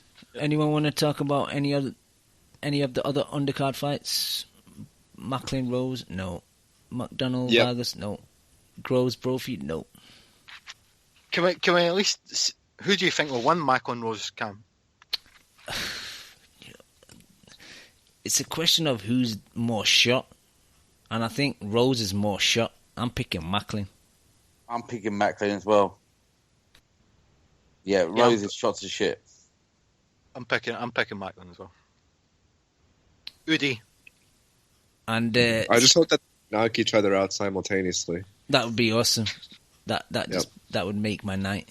And just to note, it's Conor Benn's debut as well, pro debut for that fight. Son of the legendary Nigel Benn. Oh wow! Oh, nice. Good for him. Yep, he's in a 4-rounder, and it's still TBA for now. So he's at 140. Huh? He's a bit smaller than his pops. He won't be there for long, I don't think. Yeah, he seems like a big guy. I think he's going to grow very quickly. He's young as well, isn't he? He's like 18, isn't he? Something like that. Let me check it. He is... How tall is he? Is he the same height, or...? Box Record got no information on him. They have not got his date of birth. They've not got his height or nothing. Come on, Box Rec, man. What are you playing at? Well, I mean, when it comes to pro debut fighters, they tend not to have that info. What do you say, Leo? Are you logged in? Sometimes it doesn't give you that information these days. No, I'm logged in. It's just that it's like Neota said, it's his debut, so they couldn't be bothered doing any research. But let's move on. They usually get it after the fact. Yeah, exactly. Let's move on. Lim, you're a big Manny Pacquiao fan.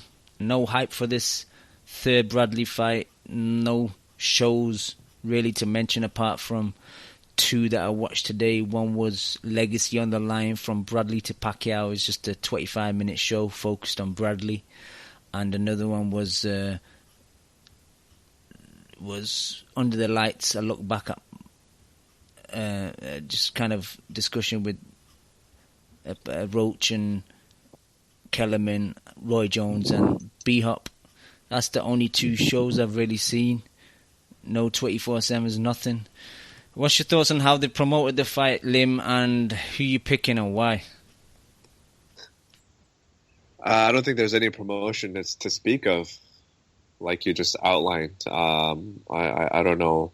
I don't understand why they're doing this fight, and the fact that there's no promotion or build up for the fight, I think, justifies our thought process and our predictions. I think it vindicates that. I mean, if you're not going to even have one 24/7 episode, I mean, how much do you really value the fight itself? And this fight is so meaningless. It really is.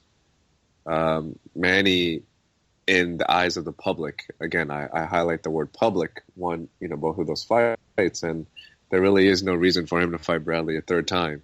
But it's something that I'm not really excited for. I'm thinking about going to the fight though, just because I want to see Glenn Tapia and my boy Frankie fight. But the main event I really don't give a shit about.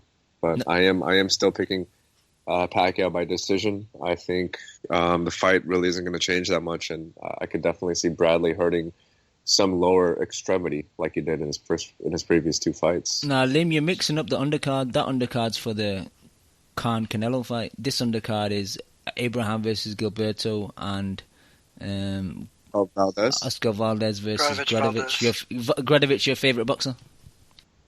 Oh, right. So, I mean, I still might go, and then my friend Jose Ramirez is fighting on that card too, at 140. Yeah, he is. He's the opener for the pay-per-view. Okay. Yeah. So, I mean, Jose's another wild card guy, so I'm pretty close with him. But yeah, Cam, honest, I'm not even that excited about the wild card, man. I mean, not the undercard. You know how I feel about Gradovich. I think Valdez is going to spank him, and I don't know what to make of the Abraham fight. I think Gilberto is a little bit chinny, but fuck, man, he is still a fluid, active, fairly athletic fighter. So I'm not quite sure how Abraham is going to counter that with his bum-ass high guard. I'm actually looking forward to that one just to see how it plays out. But quickly back to Pacquiao, Dan. Pay-per-view numbers, what's your prediction? I'm predicting 500,000. You should put this in the prediction league, Cam. I think that's Exactly. gonna be. I think that's gonna be less. I think it's gonna do like 300. Nah, no way. Just because Pacquiao still has a name, and it is quote unquote his last fight, according to a lot of people. I don't think it'll be his last fight. I mean, it's a more competitive fight, obviously, than the Berto fight against Floyd, and that did 550, and nobody gave a shit about that fight. So I could see this doing 500. Leon, your thoughts on the Pacquiao Bradley third fight? I think Leon went away for a little bit. Okay, sorry. Chu, your thoughts? Chu went away as well. Naota, your thoughts? No, I'm here, bro. Okay. Oh, Yeah. nice. Sorry, Naota. Go ahead. Just in terms of Manny Pacquiao, Timothy Bradley pay-per-view numbers, I think 300,000 is about right. I heard Bob Arum say 700,000. No chance. Absolutely no chance. The market's not there. The star power of Manny's not there. Timothy Bradley, he doesn't sell anything.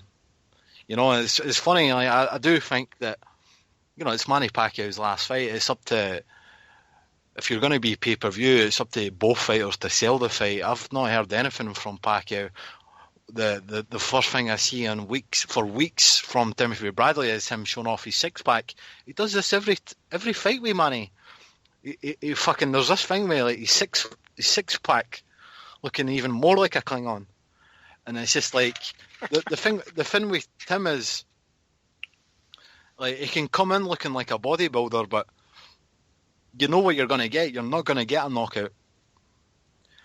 He fights in a kind of exciting style for a guy who doesn't punch much.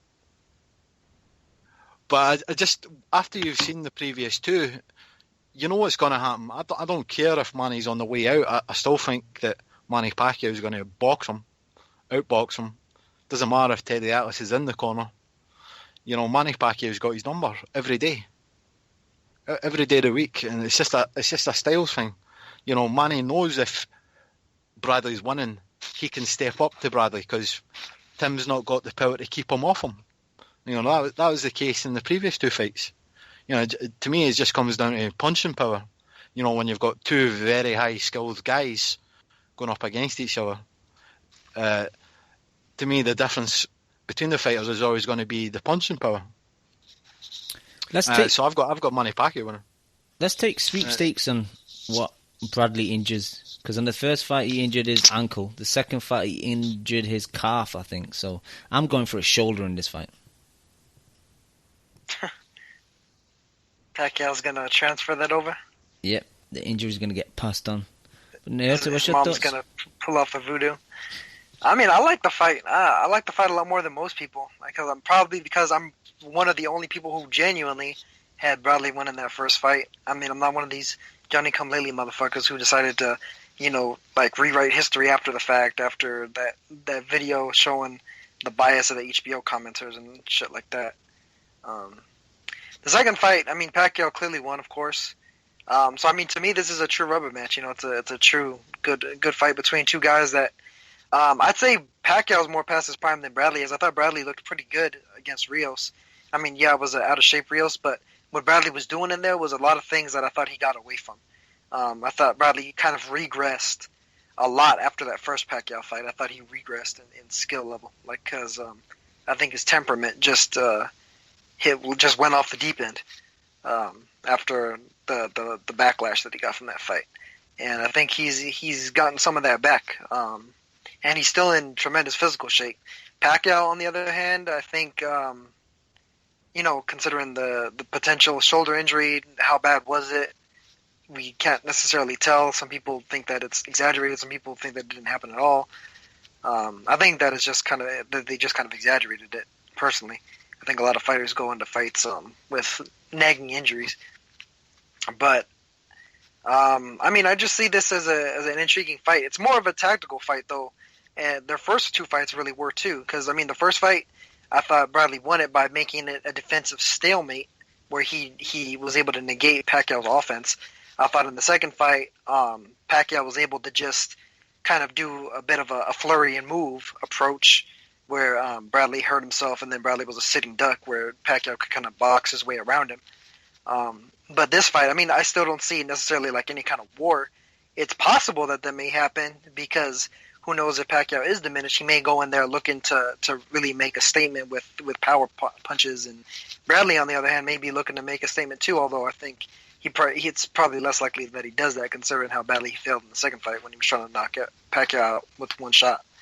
So I think I think it's an intriguing fight, but it's more of a tactical matchup than it is an exciting, like, an Alvarado or not Alvarado, well, a Rios versus Alvarado, or like, a Provodnikov versus Matisse type war. Or like even when Pacquiao and Marquez were fighting all those times, everybody knew that it was going to be an action fight regardless. With this, it's a lot more technical. So I think that plays a lot into the lack of hype for it, as well as, all the other aforementioned factors. Yeah, I'm more on Chu's side. I just don't think that Atlas is going to make much of a difference. Roach mentioned it in the Under the Light show. It was more about how bad Rios was, I thought. I said it before the fight. Rios was shot. And his stepping to the side and, letting off hooks and then stepping to the other side was quite effective. But I don't think that's going to be as effective against Pacquiao. I'm picking Pacquiao. I'll stay up and watch it, but I'm not too hyped about it, to be honest. And I hope... I like Manny, but I hope he does retire, because the boxing needs to move on now. Like, Floyd needs to not come back, Manny needs to retire, and just let some of the new guard kind of take over from boxing now, because some of these recycled fights are very unnecessary. They screw things... I'm sorry, Cam. They screw things up by still being around, because people want to fucking save their payday fights for them instead of fighting each other for the big money. That's the reason why Thurman Porter didn't happen all that time. It's the reason why Kell Brook isn't fighting anybody worth a fuck. It's like they're fighting all these other guys trying to get the big payday against Floyd and Manny, and they're not fighting each other in the meantime, which fucks up the entire ranking system and the whole nine. Exactly. It's a snowball effect or domino effect where just everyone else suffers. Yeah. It's funny, I want to hear what Dan and Leon have to say, but I'm surprised at how much shit the man he's actually getting for the fight. I mean, I'm honest, I'm not that excited for it, but at the end of the day, he's fighting Timothy Bradley. Timothy Bradley, over the last 10 years, has probably been in everyone's top 5 pound for pound. He's got a resume as deep as anyone. Welters. Yeah, well, in the toughest division in boxing for the last 10 years, he's probably been the 4th best fighter. Which means a lot, because his competition is fucking immense. Look at his resume. But it's the fact that kind of Manny's left his last fight going over an old ground, which is kind of just... we've seen it, we've done it. No one wants to watch a repeat. Everybody wants the new stuff. And it's just fucking old hat at this point. Exactly. Yeah, that's true. And I mean, for the first 2 fights weren't barn burners either, so that plays into it. But Niota, I can't let you get. We'll come back to it. I can't let you get away with saying that fucking Pacquiao won the first Bradley fight. Come on, man. You mean the reverse? Yeah, it's a black hole. But I mean, you said that Bradley won the first Pacquiao fight. He didn't. I did. I saw him. I saw it just like the judges saw it. I thought it was a close fight that Bradley negated. That was the week before Naota got his eyes lasered. Unknowingly. The men in black came to my door and, they hit me with that flashy thing. Took your memory away. Leon, are you back? Yeah. Your thoughts on Pacquiao Bradley 3, if you have any unsalty thoughts? It's still a good fight. We're finding out who's number 1 in the division still for me. They're still the 2 best fighters in the division. The other guys haven't proved anything to suggest there's any other way of looking at it. It's just, I'm not excited for it, but I imagine once it comes round on some Saturday, Sunday morning, I'll be bang into it. You're going to stay up for it? I probably won't. I'll probably try and bug you for a stream on Sunday morning, if I'm honest. But, yeah, it's still a good fight. It just better be Pacquiao's last one. If this is his last fight, I have no problem with it. Cool. All right. Lim's dropped off, so he kind of give his thoughts before anyway. Shall we move on to the undercard? Abraham versus Ramirez. I think the undercard's more intriguing than the main event, personally. The Valdez-Gradovich fight I'm not too fussed about, just because I think Gradovich is shot. I'm really interested in the Abraham-Ramirez fight, just to see if it's intriguing, just because Abraham's, he's to that level where he's retirement almost. He's kind of shot. He's got a lot of gifts recently. Ramirez, I've seen him a few times. Southpaw brethren. He's failed to impress in a few fights, but he's looked decent in a few fights as well. I'm just interested to see if he'll keep up and have the work rate for the full 12 rounds, because that's the issue against Abe. If he needs to be aware of Abe's tactics of doing nothing for 2 minutes and 30 seconds, and then the last 30 just doing a flurry and trying to scrape the rounds. It works in Germany. Whether it works in Las Vegas, I don't know. It's just Gilberto needs to be aware of that. And just be very active, throw a lot of shots. Even if you're not, landing clean shots, throw more than Abe, and he should win the fight. Yeah, you got to make him work. Exactly. He's old, isn't he? Yep.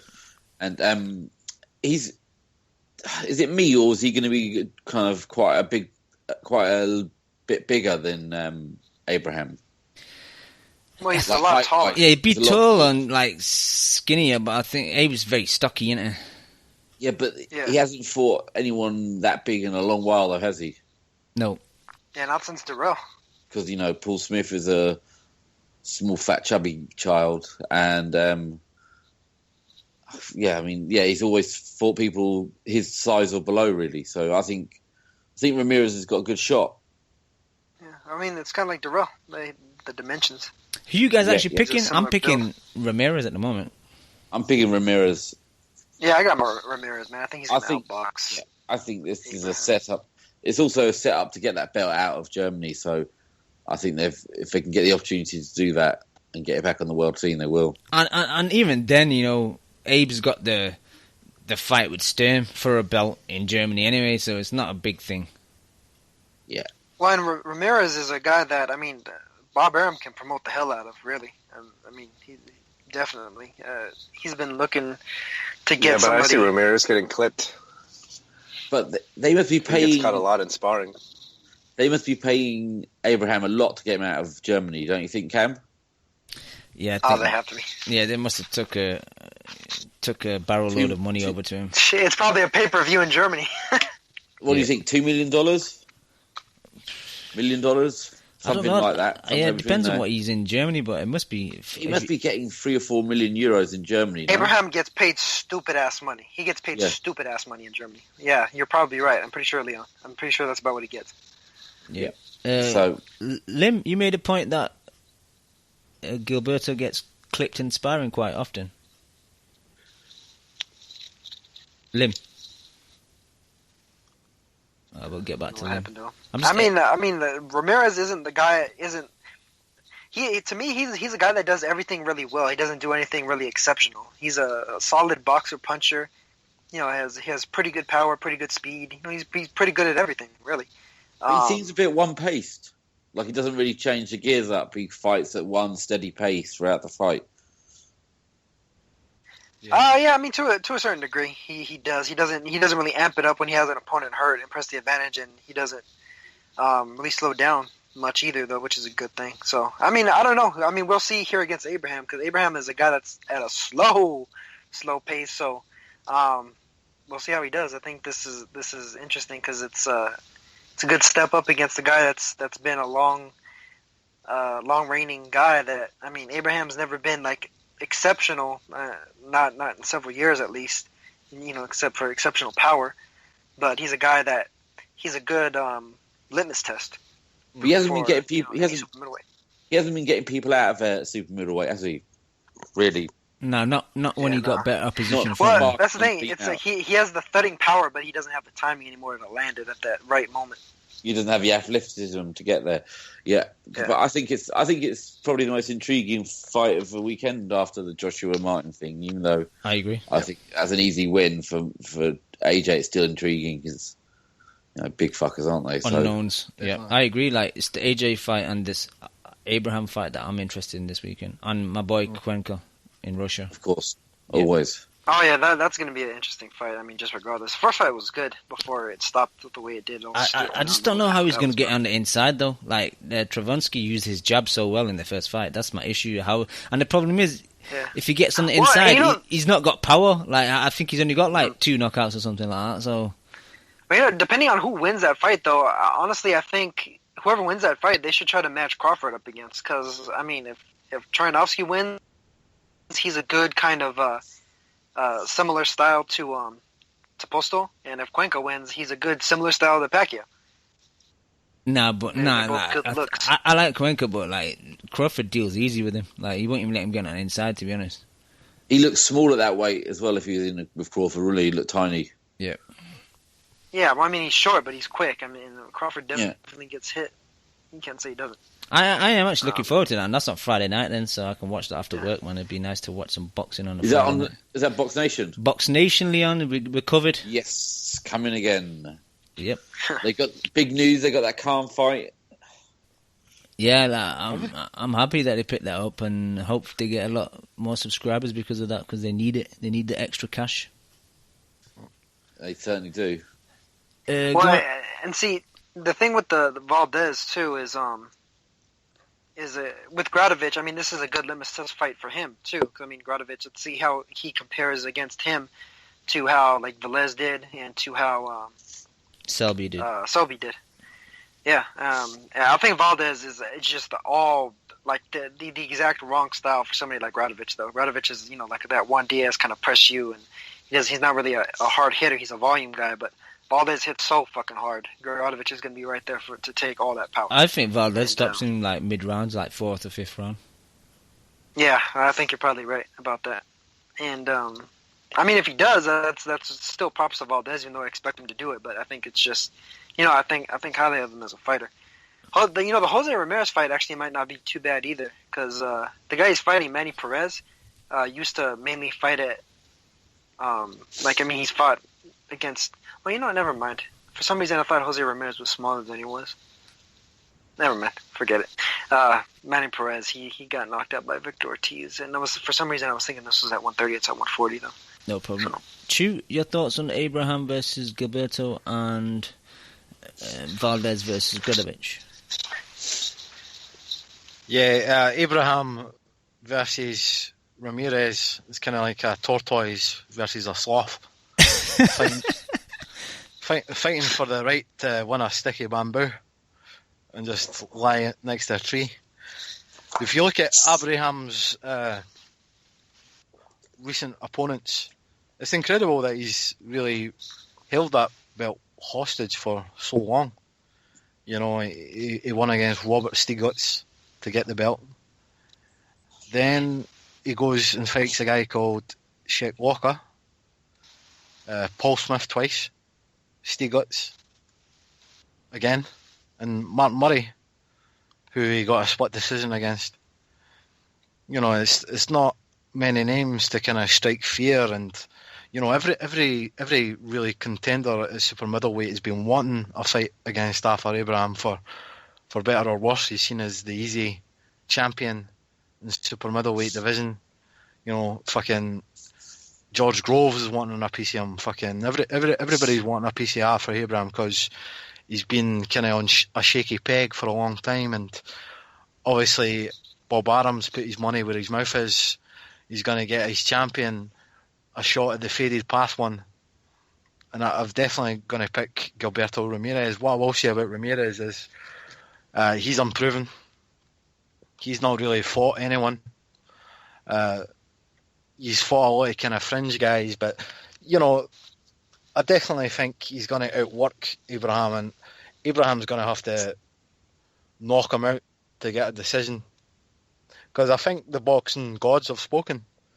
The stars have aligned, and Gilberto Ramirez is going to be coronated against Afar Abraham, because that's just the way that the boxing gods have made it out. It's really a natural progression to me, and I definitely don't think Abraham's got anything at this stage of his career to beat Ramirez. I hope not. Like I was saying, Pacquiao needs to move on and retire. I think Abe needs to move on and retire as well. Like these old guard are just staying around too long now.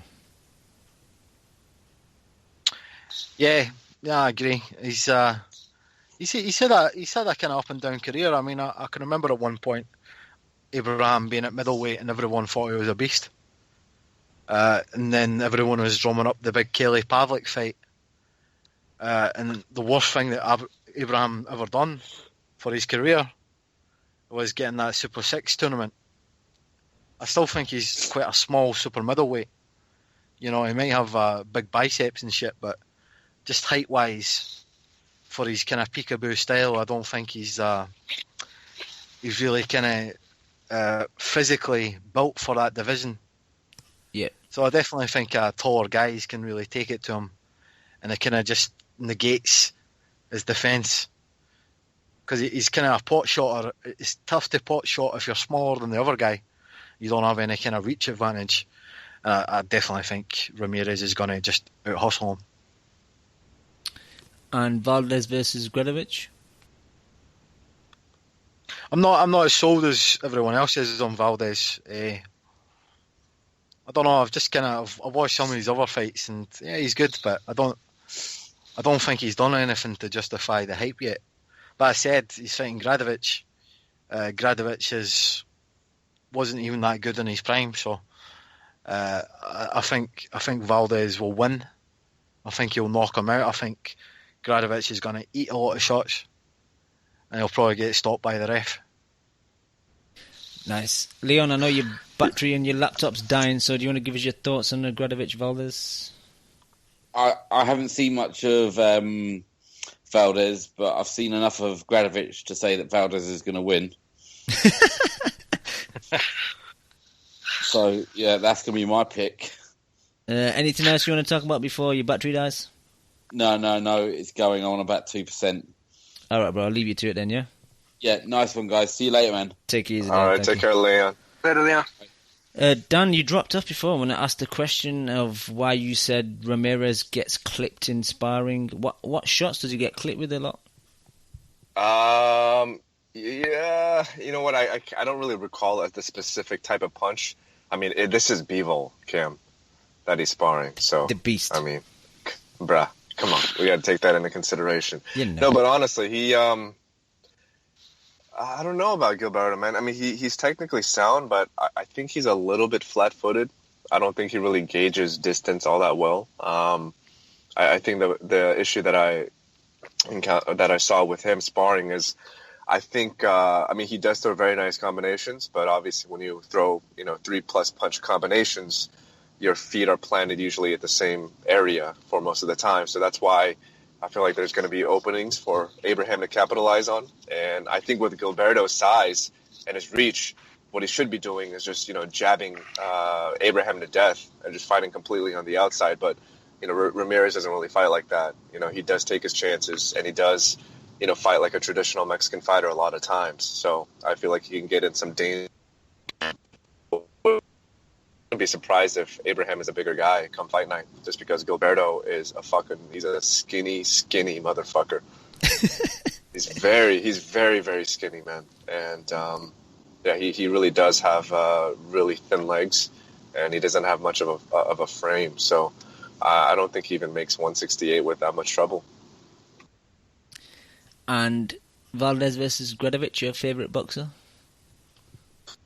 Yeah, Gradovich is definitely one of my favorite fighters of all time. I think he's got a great style, great head movement, great jab. No, but Valdez, in all seriousness, I'm high on Valdez. I think it's pretty cool that we have these up-and-coming Mexican fighters at 126. I know we talked about Jojo Diaz last week, but I feel like Valdez is a better prospect than Jojo Diaz. I feel like Valdez has more power. He has more. He's more of an offensive-minded fighter than Jojo Diaz, and even if that gets him in trouble in the future, I feel like Valdez has the mustard behind his shots that Jojo doesn't have, in my opinion.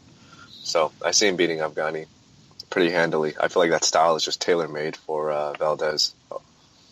Yeah. Excellent. Thank you, Dan. Right, boys, get some final thoughts and we'll get out of here. Naota, thank you for being on the show. You got any final thoughts? I mean, Not too much. I'm looking forward to the cards this weekend. I like saying that it's going to be two packed cards. I mean, a lot of fights in between them, and plenty of upcoming cards the next few weeks too. So I'm happy. Yeah, and quickly for US fans, I think the Joshua Martin fight is getting shown on Showtime. I don't know if it's Showbox or Show Extreme, but it's definitely on one of the Showtime channels. But it's just the main event. I think they might show highlights of the Selby fight, but nothing else is going to get shown over there. Are you serious? Yeah, they'll probably show it live. They'll probably show it live at like 2 or something like that. They're not going to show us that Macklin Rose fight? No, unfortunately not, Dan. You're going to miss out. The fuck, man?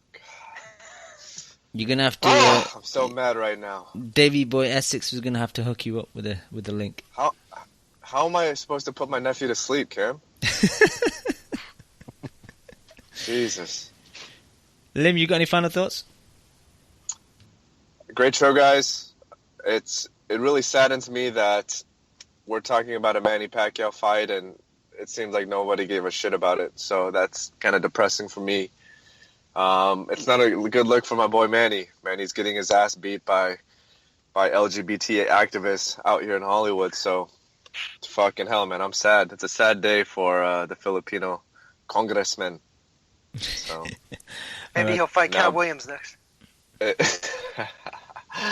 But in all seriousness, I think it's I don't know. I mean, it's a good weekend in fights, I guess, but I feel like there's just too much going on.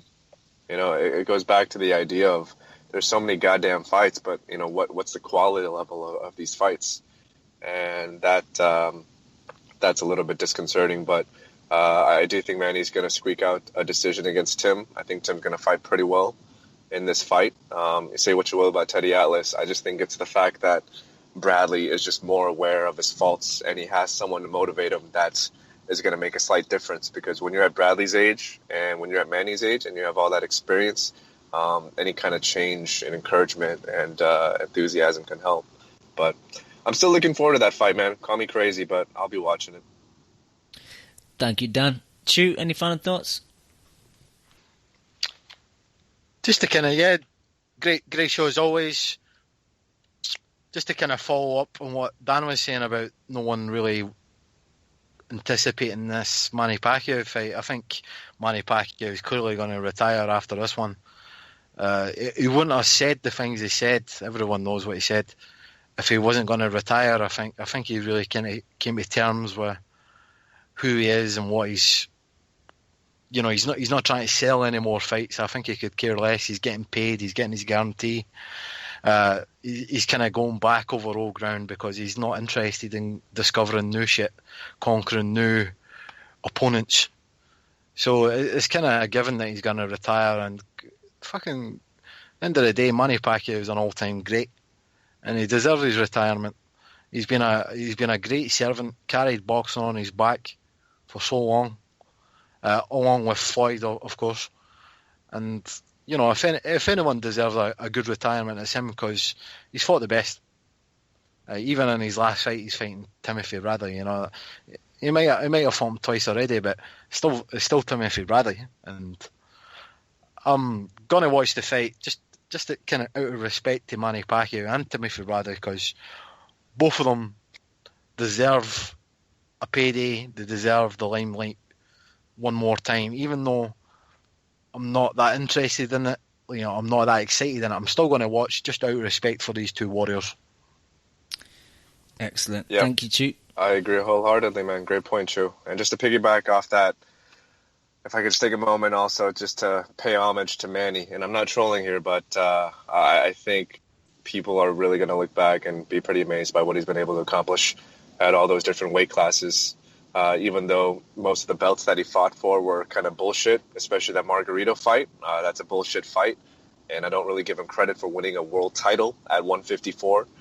Just the fact that little man, who I think is a natural 135-pounder, was able to compete with these welterweights and quasi-junior middleweights and these 140-pounders, I think really says a lot about him. And if he was on steroids, you know, whatever he might have done, I don't know. But it seems like pretty much everyone kind of plays on the same playing field. I think when it's all said and done, people are going to really be amazed at what he was able to accomplish despite his small body frame. Well said, Lim. Well said. I want to thank all you guys for being on the show today. Thank all the people in the chat, and thank all the people that download the show week in, week out. We'll be back next week. Peace.